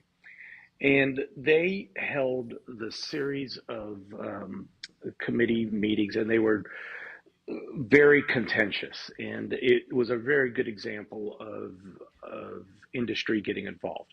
And meat, dairy, and egg were huge in it, but so was sugar. So was the sugar industry. And basically, they recommended, they made some pretty, I thought, very decent recommendations. They said we need to eat less meat. You might not think that was good, but they were pretty good about not getting into the weeds of like saturated fat or this or that. But the meat industry got really pissed at that. McGovern was from North Dakota. He was voted out. They stopped talking about, they basically made it where you couldn't make any recommendations on whole foods. You could only make it on the parts. This is where we started getting into macronutrients, because we stopped talking about whole foods and we started talking about macronutrients. And this is where the whole low-fat craze came. So this is where they said, okay, we should eat more, but it should be lean meat. And people said, what is lean meat? Well, it's low-fat. How do we get low-fat? All of a sudden, you've got Nabisco low-fat Snackwells. And that's how we never went low-fat, by the way. We never went on a low-fat diet. We said we did, but we just ate more processed food, as Shawn alluded to earlier. And that kind of really messed up, I think, our nutrition discussions. But there is definitely bias. There are senators getting taken out to dinner by different food organizations. I don't think in the world where Shawn and I live, there's a lot, like, there's no big plant lobby. Most of the lobbies are for big companies that are making processed type. Yeah, I don't disagree with that. And yeah, I think McGovern was from South Dakota. Just I know that because I'm dealing with the state of South Dakota to get some funding, and they said they want to make up for their knucklehead McGovern because they felt like he kind of caused some problems. So it's interesting. But thank you, Vegan Power Lab. Thank you for joining. Yeah, for sure. Problems for ranchers. They're trying to say, hey, look, we think we've been vilified unnecessarily. And I do, again, I think Garth and I would both agree that the ultra-processed food is a real problem. And I think where we disagree is probably around meat. I think that's a fair statement. Yeah, I'll tell you one place where I really got shocked with that was, okay, if you look at the EPIC database, or if you look at the Heidelberger, these are different studies that were the big studies looking at vegans versus vegetarians. They've got a couple of versions of EPIC Oxford. It started out as the Oxford, and then it got taken over by the EPIC. EPIC was a multi-country study looking at diet and disease, but they went and they looked specifically in Oxford because Oxford had a large proportion, not a large, but a significant proportion of vegans. EPIC Oxford was interesting because if you look at the vegetarians in the EPIC Oxford, so the EPIC Oxford, in just about any study you look at, higher plant-based diets associated with lower colorectal cancer. And that might make sense. Maybe it doesn't to you, but it does to me, except in EPIC Oxford. And they started looking at EPIC Oxford. EPIC Oxford, there's definitely benefits to being plant-based, but when you look, there's a specific study that compares EPIC Oxford to the Adventist, because there's a big difference between Adventist Health and EPIC Oxford. When you start looking at EPIC Oxford, and the vegans are getting 25 grams of fiber a day, that's not much at all. The vegans in the Adventist Health are getting 45 grams of fiber a day. You start looking at sugar-sweetened beverages, there's more sugar-sweetened beverages. If you start looking at all these different factors, you notice that the vegans in the EPIC Oxford are not really following a healthy diet. Well, what Harvard did is they said, we need to stop this vegan versus vegetarian. We need to have healthy eating indices.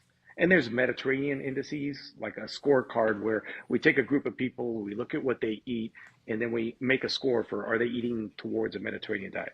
And they looked specifically at plant-based in their nurses' health and in their health professions. And they said, okay, let's look at plant-based index. Having a high plant-based index, not saying that you're vegetarian, vegan, but you're eating quite a bit of plants, does that make you healthier? It does, but not very healthy. Okay, well, let's make up an unhealthy plant-based index. Now, if you're high on an unhealthy plant-based index, meaning you're not eating meat, but you're eating a lot of processed food, are you still healthy? No, you actually have more heart disease and more risk. Now, what if you have a healthy plant-based index? Okay, now if we did a healthy plant-based index, we're actually eating fruit, vegetables, beans, etc. Now you're extremely healthy, and there's a huge drop in risk of heart disease and risk of diabetes. So even in the plant-based world, that's why I get very careful about saying vegan. I never tell people to eat vegan because I run an obesity clinic. I see vegans in my obesity clinic, and they're eating brownies, and nowadays, you could eat anything vegan that you could eat meat, and that's not healthy. And so I think we do definitely agree that unprocessed food, as you mentioned, there's a healthy plant-based index. There's no such thing as a healthy meat-based index, and so that's what I'm calling for. Let's stop studying the standard American diet and calling a Happy Meal, the diet that I'm promoting, because it would. And that would be fascinating, actually. I would like to see a evaluation. Because in any of the healthy eating indices, a lot of times, so Harvard kind of came up with the DASH score. I don't know if you know the DASH score, Lauren, but basically with DASH, they were looking at. No, that was a Harvard creation, okay. And it was actually done. DASH diet, yeah. They were looking at hypertension specifically. So it was a diet for hypertension. And they noticed that people that ate more plants tended to have lower hypertension. In fact, at the time they said, well, the ultimate diet would be a vegetarian diet, but the key author, Sachs, said, well, we can't tell people to go vegetarian. They won't do it. It's too extreme. So let's come up with this DASH diet. They've got a DASH score, and if you look at the DASH score and you look at the data on people that follow a DASH diet, that are more consistent with the DASH diet by scoring tend to have lower heart disease and lower hypertension, et cetera, et cetera. Now, all of these indices, to Shawn's point, all of these indices consider meat bad, even unprocessed meat. So there should be an indice, I think, where you're eating a lot of plants, but you get points for unprocessed.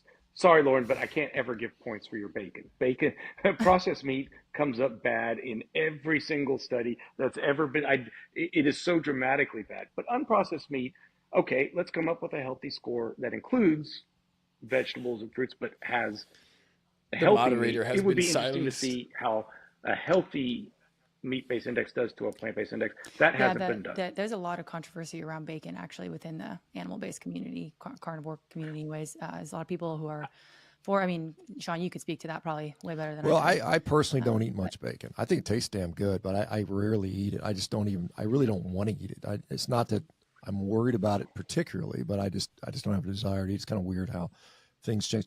Garth, I would push back a little bit on the processed meat. There have been a few studies. I mean, studies come out of Asia showing that, there's reviews showing that processed meats don't really seem to matter that much. And I know you submitted one study. Oh, well, yeah, you'd have to show me that. There's a study called. What are the studies? I think it's like colorectal cancer, red meat, the I love when he always does that. Hey, there's some studies out of Asia that show processed meats don't matter. Garth's like, I got a stack of studies right here. Can I see the one you're referring to? I always love that. And yeah, moderator, I think, probably felt a little weird. Garth shut her down with the bacon. So comments, LSLSL. Perfect. Would like to offer my graphic design services to you and Vegan Power Lab. If you guys ever need anything, whatever I can do to help out. Thank you so much. That's very, very kind. That's very appreciative. I would love to get in touch with you, actually. I would, that sounds cool. So yeah, definitely. I don't know if you have an Instagram, but you can message me on Instagram or send me an email. So yeah, I appreciate the help, of course. So thank you. That's very kind. I really do appreciate all the support. Bacon cope, yeah. Even the bacon cope. She had bacon and eggs for lunch. Jesus. All right, guys. God, really powering through. Let's keep it going. Asian perspective. I think that's roughly what the title is. And I mean, granted, it was published out of Korea, and they did analysis because they said most of the studies that have been done study Western diets, and they don't have as many studies on red meat and Asian populations, because I think the way the Asian populations consume meat, it's not in the context of hamburgers and French fries. It's probably alongside, maybe a stir fry or something like that. I think that the way they consume their meat is very different than perhaps the way we consume our meat, which is hot dogs, hamburgers, lasagnas and things like that. So, but yeah. Which is interesting because if the processed meat had less of an effect, let's just say, in the Southeast Asia diets, I wonder if the high amount of plant foods that they consume in those countries had something to do with that, right? Like he just said, so in America, we're mostly eating meat straight up, pepperoni with cheese, hot dogs, right? Or it's usually refined grains. But in Southeast Asia, there's a lot of soy, a lot of vegetables, a lot of grains like rice. So I wonder to kind of make an even better case for plant-based diets if a higher consumption of plants would have a more of a protecting or protectory effect when combined with processed meats. So that would be interesting. Yeah, they concluded that it didn't matter what the temperature was. It didn't matter what that's not it. It's another study. I'd have to look it up. Unfortunately, I didn't think about it ahead of time, but it's there. I can find it and send it to you at some point. It's there. Trust Shawn Baker. It's there. What we're talking about now. Well, anyway, let's go on to the next topic then. Yeah. Well, we're just talking about processed meat. So, I mean, I would agree. I would agree that the epidemiologic studies that show processed meat is higher than non-processed. Even the World WHO's proclamation in 2015 said class 1 for processed, class 2 for unprocessed. And, I mean, I think there's some. Right. And the one thing I will say is in the Asian studies, like the unprocessed meat tends to be associated with cancer and mortality in Western populations. So you wonder why that is. I don't know if that's why what you're is referring that? to. I mean, that's a question. Why do we see these dichotomies in different populations? Yeah. But that's more on unprocessed. I've never seen good. And when you could go into mechanistic, and we haven't talked much about mechanistic, but it worries. Look, the other thing to look at, which is interesting, I don't know, we're going long, but I'm very interested in the aging. Yeah. I'm me very too. interested in Both aging of us. because I'm aging. And I want to know how not to age. And so this has become a big issue. Now, this is a very mechanistic study because to study this from a non-mechanistic standpoint, you got to study a whole lifetime, right? So we got to look at mechanisms of aging. And funny enough, they're looking at dog mechanisms right now because they could study dogs because they have a shorter life expectancy. And the number one thing they're looking at, have you guys seen these crazy people that are getting into aging and they're taking rapamycin? Not for me. I got to tell you, I don't know what your thoughts are. Yeah, good. Not for me either, but funny enough, I got the rapamycin because I was interested and I took it and I got sick because it is an immunosuppressant. But and I never get sick. I was like, oh my god, it's the rapamycin. But people, like Sinclair, what's his name? Is it Attia? Peter Attia? Sinclair. Not Sinclair. Yeah, right. Attia. So Attia has been taking rapamycin. So how does rapamycin work? It works by blocking mTOR. And works on this mTOR pathway, which has become the central pathway that we're looking at aging. Well, what stimulates mTOR? One of the things, insulin also stimulates mTOR, and calories stimulate mTOR as well. A lot of things. So I mean, it's not just leucine, right? Yeah, calories do stimulate. Exercise stimulates it, but and you want some mTOR, otherwise you won't grow muscle. But too much mTOR and blocking mTOR seems to be related with aging. And so my concern with protein has been that if we overconsume protein, we're going to overstimulate aging. Now, this is way mechanistic. It doesn't have anything really substantial for us to talk about except for theory. But I will bring up the fact that when you look at some of the mechanistic studies when it comes to meat, I worry about the increasing IGF-1. I worry about the increase in mTOR. I worry about advanced glycolylated end products. Because especially with the way you cook meat, you kind of brought that up, but it has been shown that the way you cook meat can have a big effect. Those nice little grill marks you get on your grilled steak, if you look at them, they've got heterocyclic amines. And in fact, the meat industry has caught on to this, and they're starting to make hamburger with beets in it. And if you eat your meat with some vegetables and fruit, you may be able to counteract these things, which is why I would wonder, Shawn, why wouldn't you want to eat like some antioxidants to counteract the AGEs? Well, I mean, advanced glycation end products, there's endogenous and exogenous ones. By far, the endogenously derived ones are a bigger problem, whether it's through fructose, glucose, methylglyoxal. I mean, there's different mechanisms. Chris Masterjohn had a nice article on that I looked at the other day.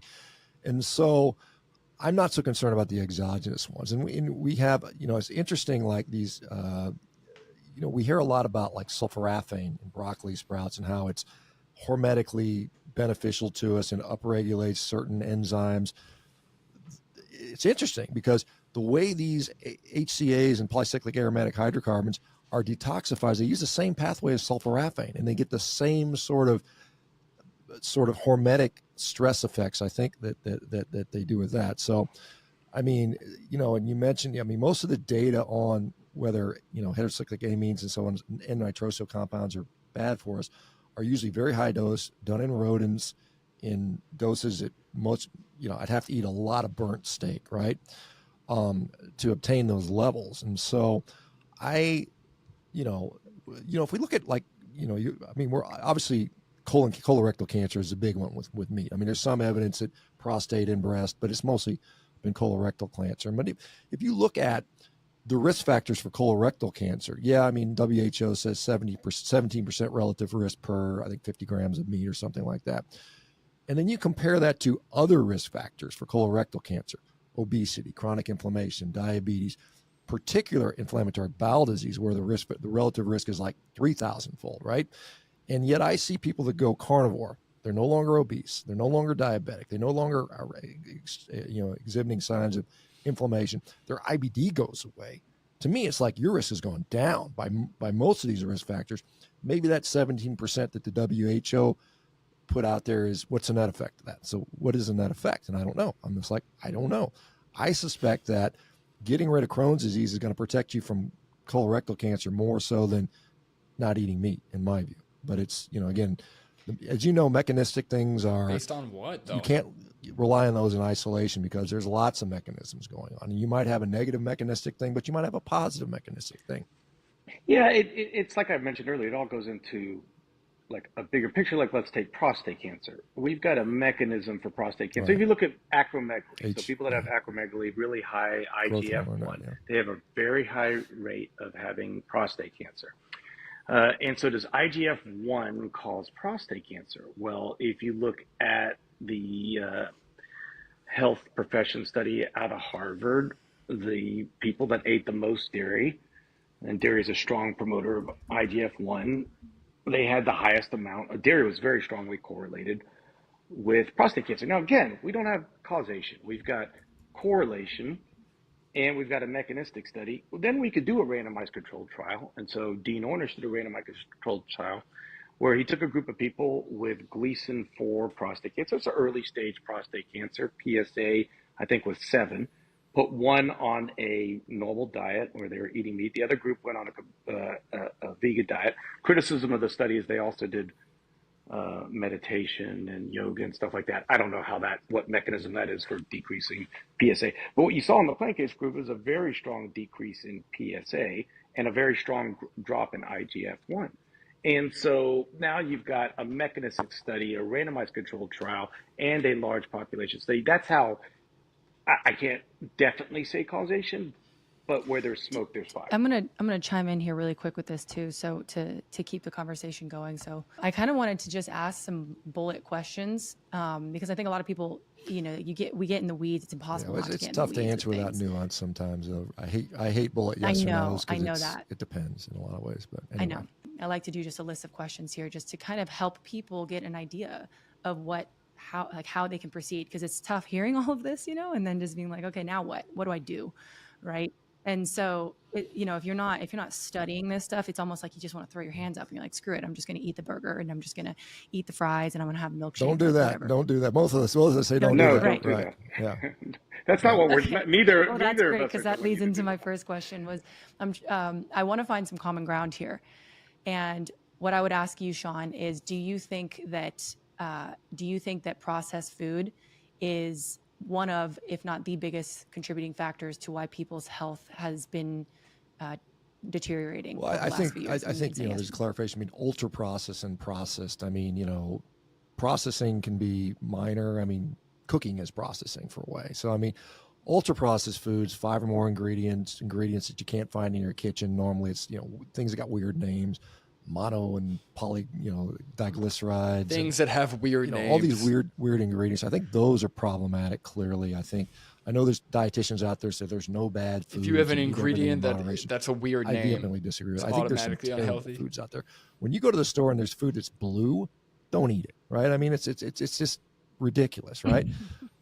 So I think that, to my belief, is the major issue. It's driving malnutrition. I think even if obesity, in my view, is malnutrition because we're just the wrong nutrition. I think it's driving food addiction. I mean, these I've talked to people that were formerly in that industry as food chemists, and they tell me my job was to make food addictive, and they know how to do it, and they're very successful at it. So I think you have to find a way to stop eating that stuff. And again, a lot of times it requires elimination, full elimination, and you can't just moderate a lot. There's food that cannot be moderated for many people, and so you got to avoid that stuff. So maybe you might say it's less about going full carnivore or going full plant-based. It's far more about actually eating real food that's not ultra. Yeah, I mean, I think that's certainly the case. And like I said, I'm obviously an expert in a carnivore diet. That's what I promote. That's what I know. I've got experience in that. But if somebody wants to go on a better diet, I'm good. Whatever works for you at the end of the day. I'm happy to see people get healthy. It's not my mission to eat as many cows as possible. I'd like to see people be healthy because we have a sick society, mental health as well, and nutrition clearly impacts that as well. And so when we have a sick society, it's just not fun. It's not fun to go to the grocery store and see everybody sick. I don't like to see that. I'm sure Garth feels the same way. Yeah, Garth, how do you feel about that? I see. I mean, every day I get food logs, right? Thousands and thousands of food logs, and you can't believe what people are eating on a daily basis. I read it and I'm grossed out. I have to like stop and be like, don't be judgmental. They're not where you're coming from. But it's hard because you see what they're eating. And you're just like, where do I even begin with this person? Like, we're having this nice little intricacies about what is the long-term study of sex. And I'm looking at a person who is eating ice cream, potato chips, uh, cheeseburger with fries and a chocolate shake. It's a totally different scenario. And so I'm starting at a totally different standpoint with my patients. What are key processes? Look, I and we didn't even get into this. We didn't even get into like the theory on my book was that I think we speak too much about protein. I don't think we speak enough about fiber. We didn't really get into fiber. I think people are fiber deficient. We're getting too much protein, not enough fiber, and that drives people to make bad food choices where they choose bacon because they think they need protein, or they avoid an apple because they think it has sugar in it. So I think there's a lot of, I would say, nutritional miseducation, but I do think there's a huge problem with ultra processed food, with how cheap it is, how it's subsidized, so it's easy to get. I've got families that tell me, hey, look, I got to feed a whole family, and I could do it with a drive-through a lot easier than I could do it Well, at I the mean, grocery let me store. just So your yeah, your let me just stance would say be something, well, Lauren, because the USDA, I don't yeah. think the USDA should be in charge of our dietary guidelines, to be honest, because who does the USDA serve? I Mhm. mean, they serve all these They've got mixed commodities, and servings, it's right? the rice Yeah, commodity, the wheat commodity, the corn commodity, the right. sugar commodity, the beef commodity, the egg commodity. Explain what you mean Well, by I mean, that, if you could, please. so we talked about the beef checkoff the other, because I actually go to the beef checkoff. I went to them and said, hey, fund some studies. And they said, no, we don't want to fund your studies. We think it's a bad diet. Frustrating to me, because this is information we need. We need this isolated data on meat by itself. And one of the reasons they say is, well, we can't do a diet that disparages another checkoff. We can't say chicken, beef is better than chicken. We can't say beef is better than sugar. It's against the rules because the USDA has to represent all of the food producers in the country. And so the dietary guidelines necessarily reflect that. So, where does most of the wheat go? Where does most of the corn go? It goes into garbage. And so that's why we get these sort of dietitians saying there are no bad foods. Eat this crap food in moderation, which I think is literally friggin' killing people. It's crazy the way this stuff works. Yeah. And I would agree Yeah. with that. I can't stand the eat Yeah. in moderation. That there's some guys on social media, and they don't look very healthy. I mean, at least Shawn and I can look like we're walking our talk. They don't, and they're just like, meet the patient where they're at. Well, the patient's at absolute crap. The patient's, at a drive-through, and that's where I'm supposed to meet them. So I definitely agree So with it goes that. back to that whole argument of is the food industry, whether it's for plant-based or animal-based, whatever, is it bought and owned? To a certain degree, right now, we're kind of agreeing that maybe the USDA, which provides a lot of these guidelines, might be in Well, I mean, those it's ways. corporate capture. Yeah, go ahead. It's more, Capture, yeah. it is, but it's also, you got to understand, we have a very huge farm bill, right? And the farm bill's coming up pretty soon. And that farm bill is like any other bill that goes before Congress, has tons and tons of lobbying involved with it. And when you look at the money and where it goes, so the dietary guidelines tell you eat protein, lean sources of protein. They have their plate, right? So a quarter of it's protein, a quarter of it's grains, a quarter of it's fruits, a quarter of it's vegetables. So you would then think that the farm bill would spend a quarter on fruits, a quarter on Here grains, we a go. quarter on vegetables, a quarter on protein. And it's nothing like that at all. Yep. In fact, fruit and vegetables, the things I really want people eating, it gets maybe 4% of that funding. 30% of the I'm so sick of people saying of Sean Baker spreading this idea that the USDA is trying to promote and push all of their products equally. That's not true. Or the USDA guidelines are making people sick. If you look at the My Plate, what Garth is referring to, it's a very balanced diet. It doesn't even say meat anymore. It doesn't say dairy. It says calcium, and then it says I forgot what they replace dairy with, and then they have protein now. So not just meat, but they have protein. So that could be beans, lentils, it could be plant-based protein, or it could be meat. And most of the plate is whole grains, fruits, and vegetables, right? The stuff that is supported, like these government guidelines, are supported by the science, right? That doesn't make any sense. And what Garth is about to explain is a huge chunk of the funding is going towards animal products and not towards whole fruits and vegetables. It's not equal funding. It's not equal lobbying at all. Just to go through some comments really quick. Yumiko, the greatest female sensei of all time, says the comments in the video are carnivores saying that the carnivore's diet cured their depression. Yeah, I hear that one a lot. I went carnivore and now I don't have any mental illness. That's not how clinical depression works. Your mental health can be affected by your food, by your diet, but if you're like diagnosed with depression, you're not just going to change your eating habits and then get rid of your depression. That's not how that works. And I think that's actually a very harmful thing to spread online, where people are like considering getting off medications or falling for a placebo. LSL, thank you. I would love to see your portfolio. Thank you very much. Yumiko, the greatest female sensei, says carnivores are very weird. I am seriously concerned about them. Me too. Yeah, me too. I am concerned about the whole movement. I became a vegan at 47. Now I'm 51. I just wish I'd done it sooner. Yes. Good. Awesome job. Awesome on you for going vegan. I'm sure, the animals appreciate it. And when it comes to doing it sooner, I'm lucky enough to where I went vegan at 18. So I also wish I could have done it sooner, but I'm happy when I did it, and I'm hoping, I'm like excited to see how far I'm gonna go with. That's the wrong terminology. Sorry, it's been a long stream, but I'm excited to see my life as like a 40-year-long vegan, and to prove everyone wrong. That's gonna be exciting. LSL, common ground. Let's not fund gas chambers. Step 1. Yeah, they're not going to find common ground on that one. See, they never talk about the morality of it because they know they have no ground to stand on. Weird name ingredient, yeah.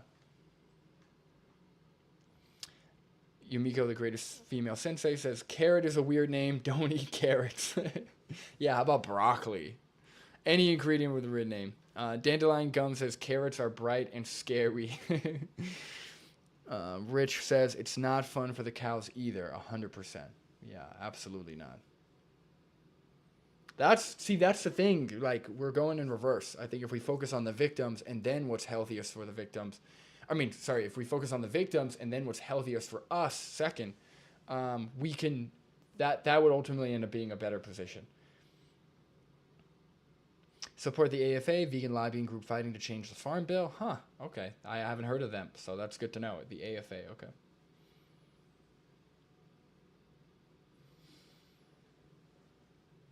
I am surprised you're younger than me. Also went vegan at 18. Awesome. Well, I hope I'm not looking too old, but yeah. I'm 18 now. Or sorry, I went vegan at 18. I am 25 now. So I was born in 98. So I was born in 98. So guys, give me 1 second here. I'll be right back.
All right, everybody, thank you for holding.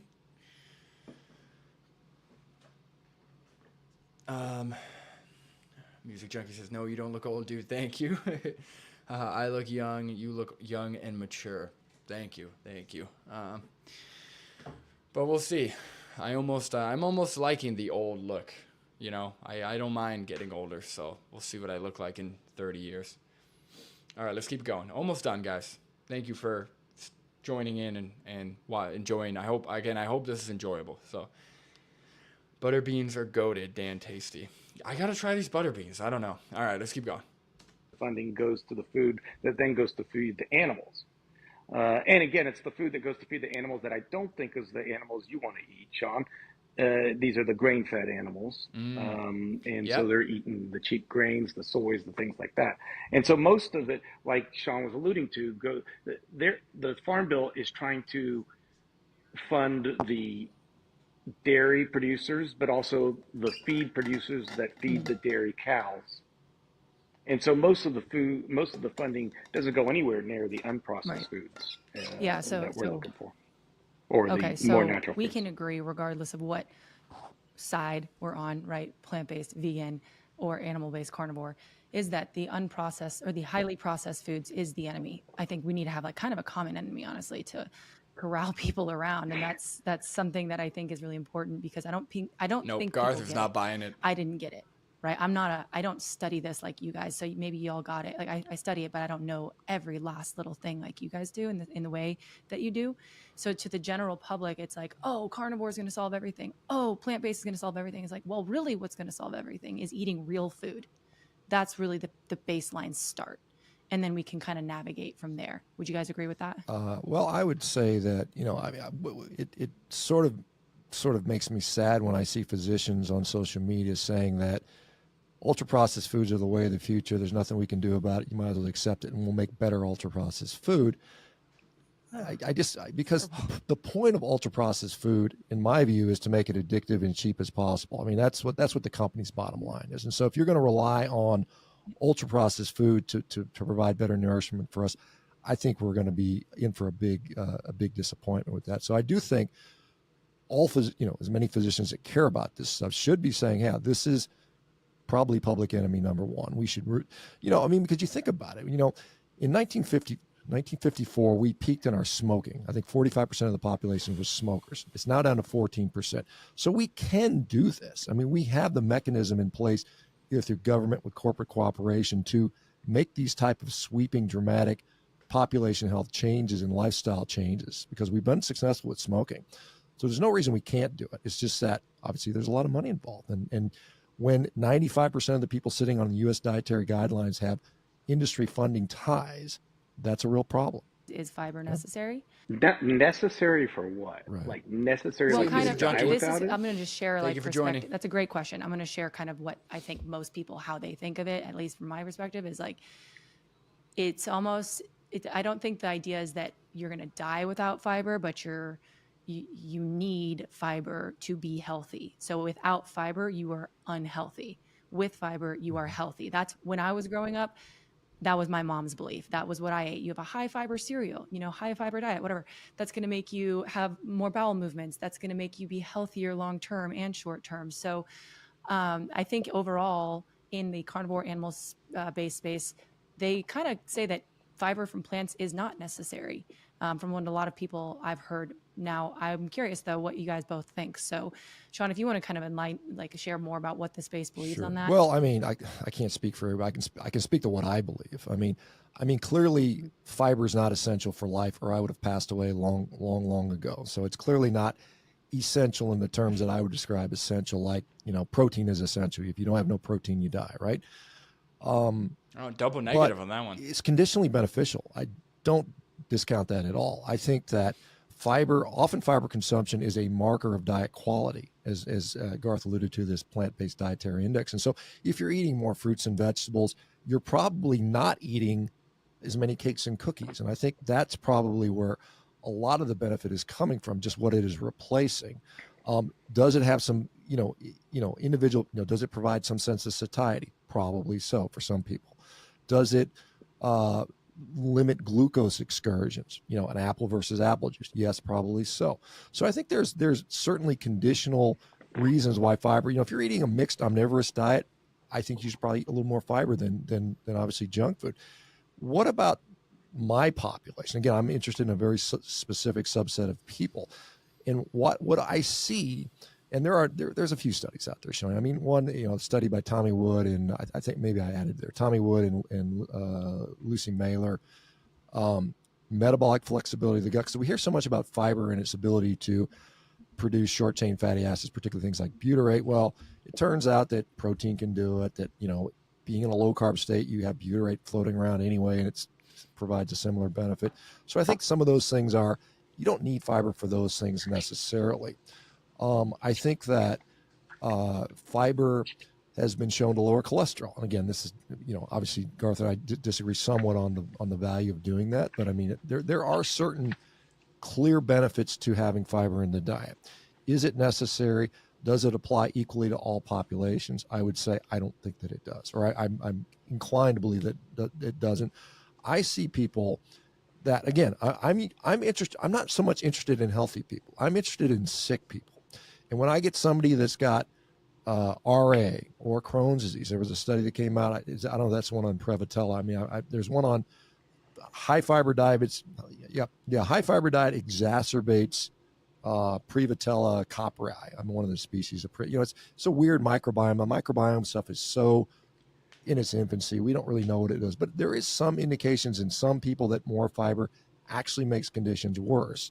And so when I see those people and they reduce the fiber, or even sometimes to none, they get better. One, it tells me, well, it's not necessary. And two, it is conditionally beneficial to lower that. But I think in the general omnivorous population that maybe Garth is going to talk about, fiber has clearly been shown to be beneficial. I don't doubt that. But I think there are, again, when we're comparing apples to oranges, and we've only studied apples and we've got very little data on the oranges, again, I will concede there is not a lot of studies on carnivore and these types of diets.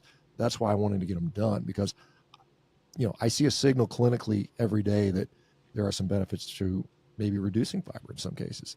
Fiber, I think, may be the most important. But I mean, it's kind of funny, Garth, that you say, because we can't even digest it, man. I mean, it's the most important food that we can't even digest, right? But see, that's the point. So that's what I was getting to. We can't digest because maybe our most important organ is our microbiome. I'm starting to really fall for the microbiome. Now, we're in our infancy stages of microbiome. We've got an expert at Methodist that I'm working with to do some more studies on this.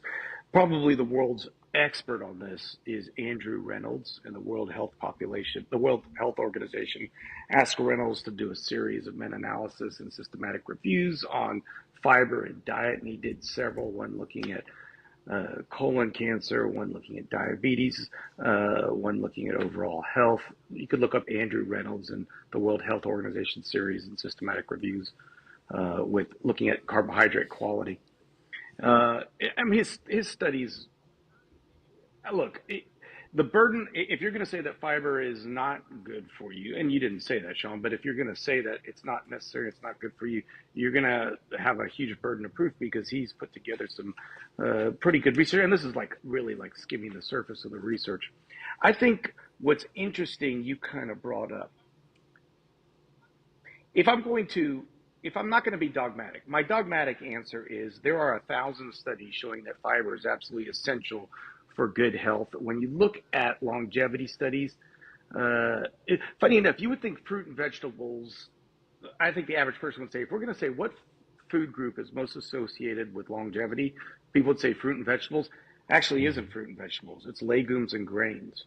And it may be legumes and grains simply because of their higher fiber per calorie than it is with fruits and vegetables. And I was kind of shocked by that. That's what really got me started with, oh my God, it must be fiber, because I was a fruit and vegetable person, not a grain and bean person. Now I'm a grain and bean person all the way. Now, if you take someone who eats a standard American diet and you put them on my diet, I'm also a grain and bean person. They are going to be extremely uncomfortable. All right? They will blow up like a balloon right from the get-go. And why is that?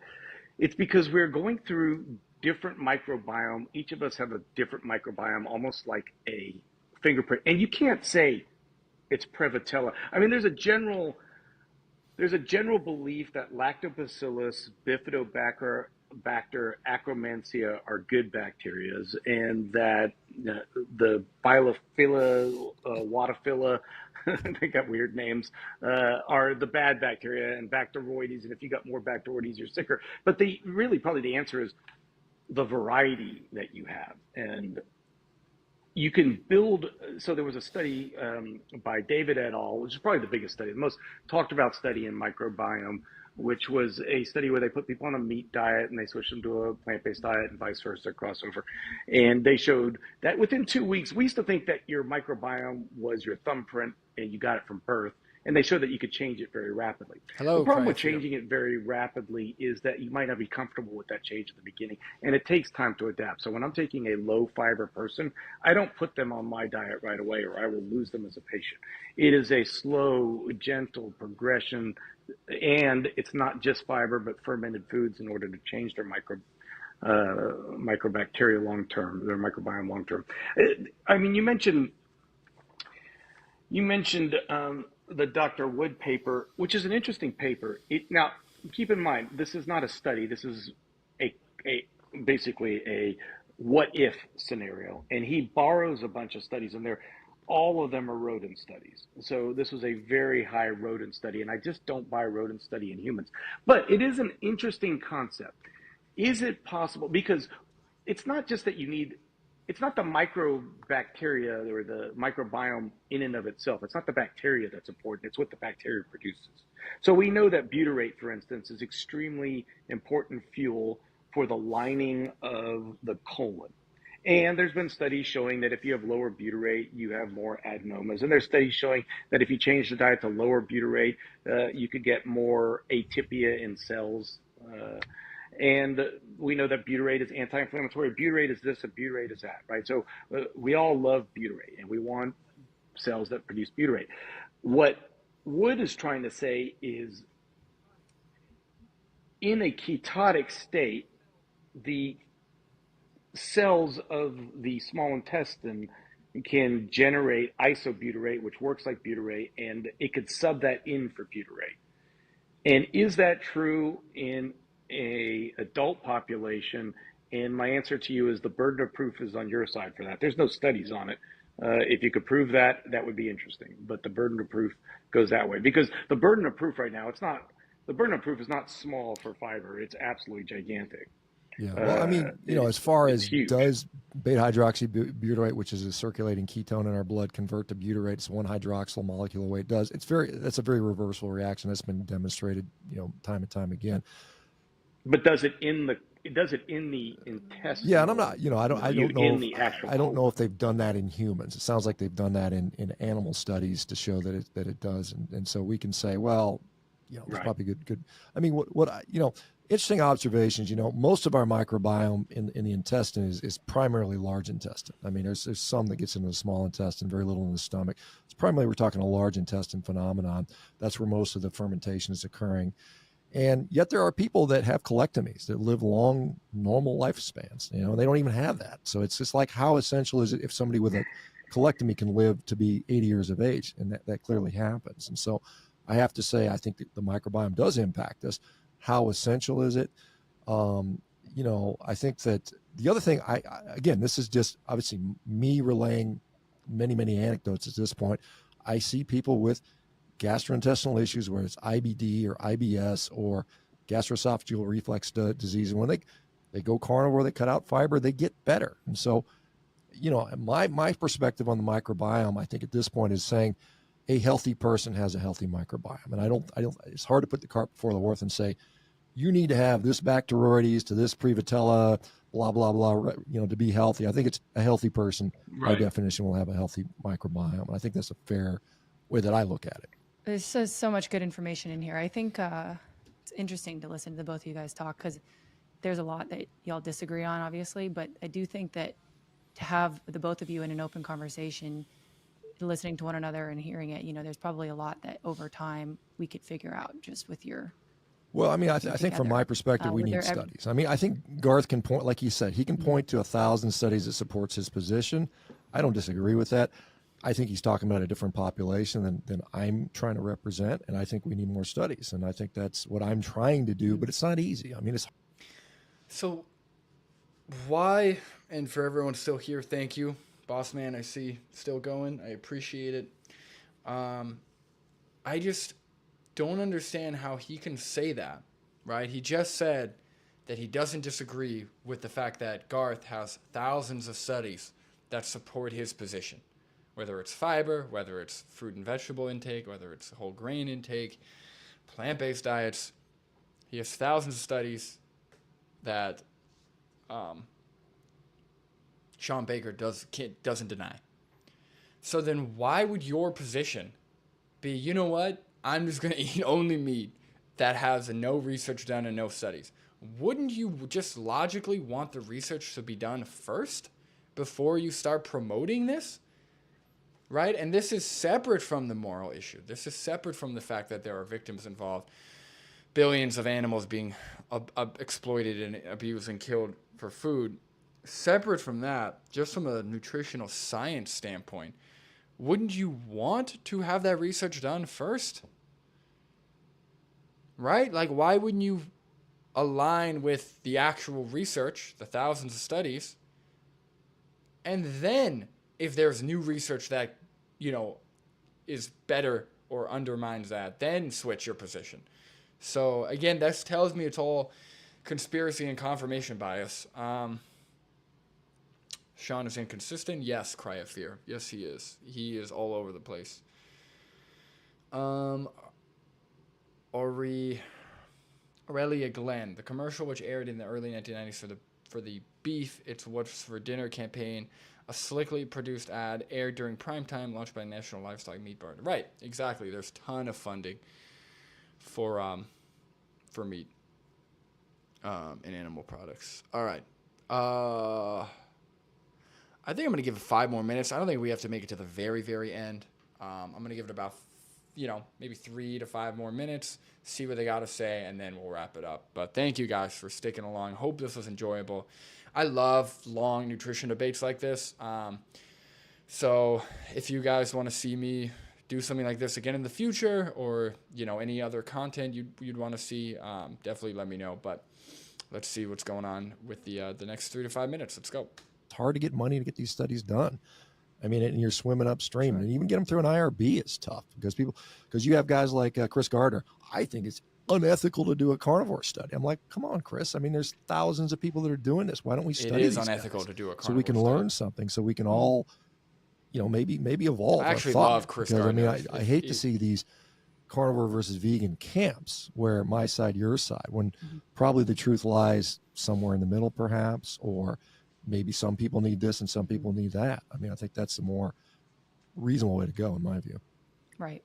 Yeah, that's. I would love to see in the future, in some way, shape, or form, that we could have that study. Well, I guess because I would honestly like somebody who's in the other camps input into study design that would satisfy them, because obviously the perfect study won't be done. None of us will be satisfied. If you could say, hey, let's have a team of sort of adversaries and say, hey, let's design a study that we can all agree on the protocol and the endpoints and what we measure and how we administer the study, and then let the chips fall where they may. And I'd love to see, in fact, I'm trying to get because I think in this specific population, inflammatory bowel disease, I think carnivore would be superior to a vegan diet.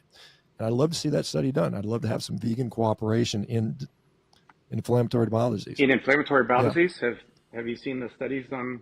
Have you seen the vegan studies on inflammatory bowel disease and the I haven't. So I mean, they're pretty strong.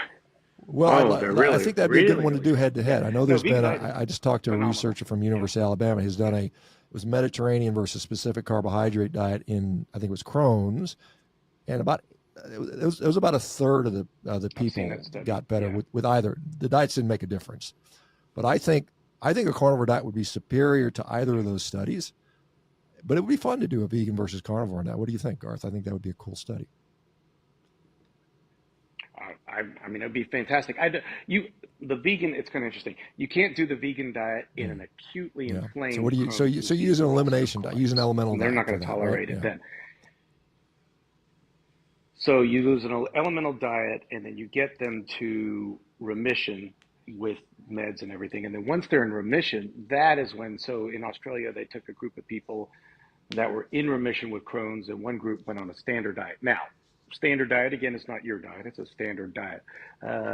So it could be a straw man, right? It's a terrible diet, it's a standard diet.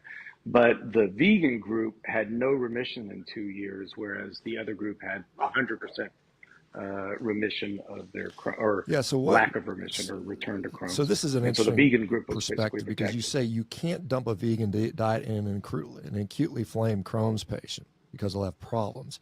And it's my thought that why do I see so many people that don't tolerate vegetables, right? It's like, it doesn't make sense. We've been eating this stuff for there's millions of people around the world that eat this.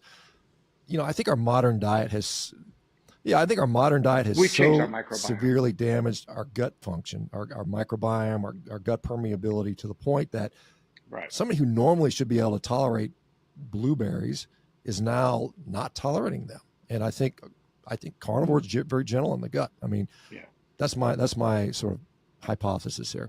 No, there's no doubt. Look, there is a lot of vegans, and I don't think they approach vegan the right way. Obviously, they call me and they tell me what they're eating. I'm like, oh my God, you can't eat that way.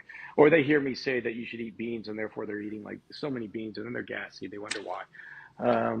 And then they go to a carnivore diet and they say they feel better. And so there's a lot of vegans to carnivores. You'll see those all over the place. Likewise, there's carnivores to vegans. So we got them going both ways. But what happens with these inflammatory bowel diseases is you get strictures. And if you're eating a high bulky, high residue diet, and it comes across a stricture on Crohn's, you're going to have an effective bowel obstruction. And so that's not going to work very well. So in order to do a plant-based diet for Crohn's, you got to never get to Crohn's in the first place. You got to remember, like our ancient ancestors, they found fossilized poop, which I find fascinating. Fecalist, yeah. They have found fossilized poop and been able to, evaluate the poop of cavemen. And cavemen were probably eating roughly 100 grams of fiber a day. Wow. And so they probably had a completely and utterly different microbiome than we do now. And there's a big reason, like a hardcore, someone who's been vegan a long time. I've been vegan 15 years, and not just vegan. I don't even like the term vegan. A high plant-based diet. I had oatmeal and berries for breakfast. I had whole grain toast with arugula and sprouts for lunch and chickpeas. And so I could eat a ton of beans without feeling even the slightest bit of discomfort. Me too. And that's because I've trained my body to eat that way. It takes time to change it, though, and that's why I think you see people go from standard American diet to a vegan diet with full foot on the gas. Well, I mean, I just comment. I like to add stuff there because we talk about the fecalist, but I mean also there's radioisotopic data showing that we ate a lot of meat as prehistoric people as well. And so maybe could have been we ate both. It could have been one population was eating more fiber than the other. It depends on what population. Are you in the Sahara or are you in the, You're not going to get too many mangoes probably. Right. So I mean, I think it's very interesting on that, and I think also depending on the time frame, because nice paper, Mickey Bendor, Rafi Saltoli, and others about human trophic levels. Really nice paper. About 80,000 years ago, they think that we started converting more towards a plant-based diet, which arguably is enough time to adapt. Obviously at some point we were primates in the trees eating lots of fruit, and then climate change led to the drying of the environment, and hominids had to have different strategies. And there were, Australopithecus, boisei, and robustus that tried to go vegan and they went extinct. And Homo sapiens sapien, which we are, ultimately survived. And so it's interesting. I don't have a time machine, but I mean, there's decent evidence that we. So tried to go vegan? There are two. There were two species called Paranthropus boisei or Paranthropus robustus. There's two of them. They sometimes go by Australopithecus boisei or robustus. And you look at one was called the Nutcracker Man, and they had a really strong, powerful jaws designed to chew through like twigs and whatever to get their nutrition. And they just went extinct because the environment would not support that sort of lifestyle long enough. I guess it just got too cold and dry eventually, so they went extinct, and guys that learned how to hunt kind of survived. So interesting. Yeah, it's interesting because there's a lot of people that have different views, right? They say there's the Australopithecus, but at the same time, there's Homo erectus. So, like that, we weren't like one after Well, the other. We were two yeah, separate groups, they mingled same back and time, maybe forth and totally interbred. different Yeah, environments. we've all got some Neanderthal Intermingled, DNA and we've right? got Some of us have, Denisovian DNA. yeah. You got zero I have zero. Neanderthal? I got mine checked. I've got Zero. zero Neanderthal. Really? I I have probably have. I've never zero had checked mine. I'm Neanderthal. probably like I 50% am, Neanderthal, probably. yeah. I don't know what I am. I haven't been checked Yeah, yet. I was kind of shocked to find I had no Neanderthal. But I mean, it is interesting because look, All right, guys. I don't really. We shouldn't be focusing on what our ancestors ate because we have Okay. Right, I evolved. agree We're with that. different. We got to deal with what we got to eat now. I do think these discussions they're funny. I mean, like you look at Nathaniel Dominy he's at USC now. I think he's at Harvard. He says that our Mm-hmm. brains evolved because of bulbs of tubers, whereas other people say it's because of hunting tools in order to eat meat. He said we got most of our calories from basically potatoes and onions. Other people say it's from meat, but we can't go back in time and tell who. No, I agree. I agree. We don't have a time machine. I'm just wondering where the potatoes grew in Northern Europe in the winter. I'm just kind of like skeptical of that sort of thing.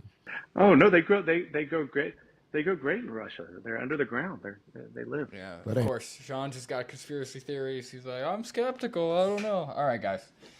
I think it's been long enough. It's a long stream for our first live stream, but I appreciate you all for sticking with me. If you're still, for those of you that are still here, I hope everyone enjoyed some of this. I think these debates are really important because what I find as an activist, the only thing, really, like the main thing that I find that's preventing people from going vegan is all of this nutritional misinformation. Like nutritional misinformation is one of the biggest things, or the hardest things to overcome. We could easily refute, we could easily talk about morality. We could easily make a great position for the suffering and the abuse of animals and exploitation. But when it comes to actually getting people to practically implement a lifestyle change, it's going to come from them being educated, then having the right information. So, I think stuff like this is important. So I want to do stuff like this more, not just reacting to carnivores, but maybe if there's something like this that I see is premiering or something, I'll do a live stream. But just to read some of the comments.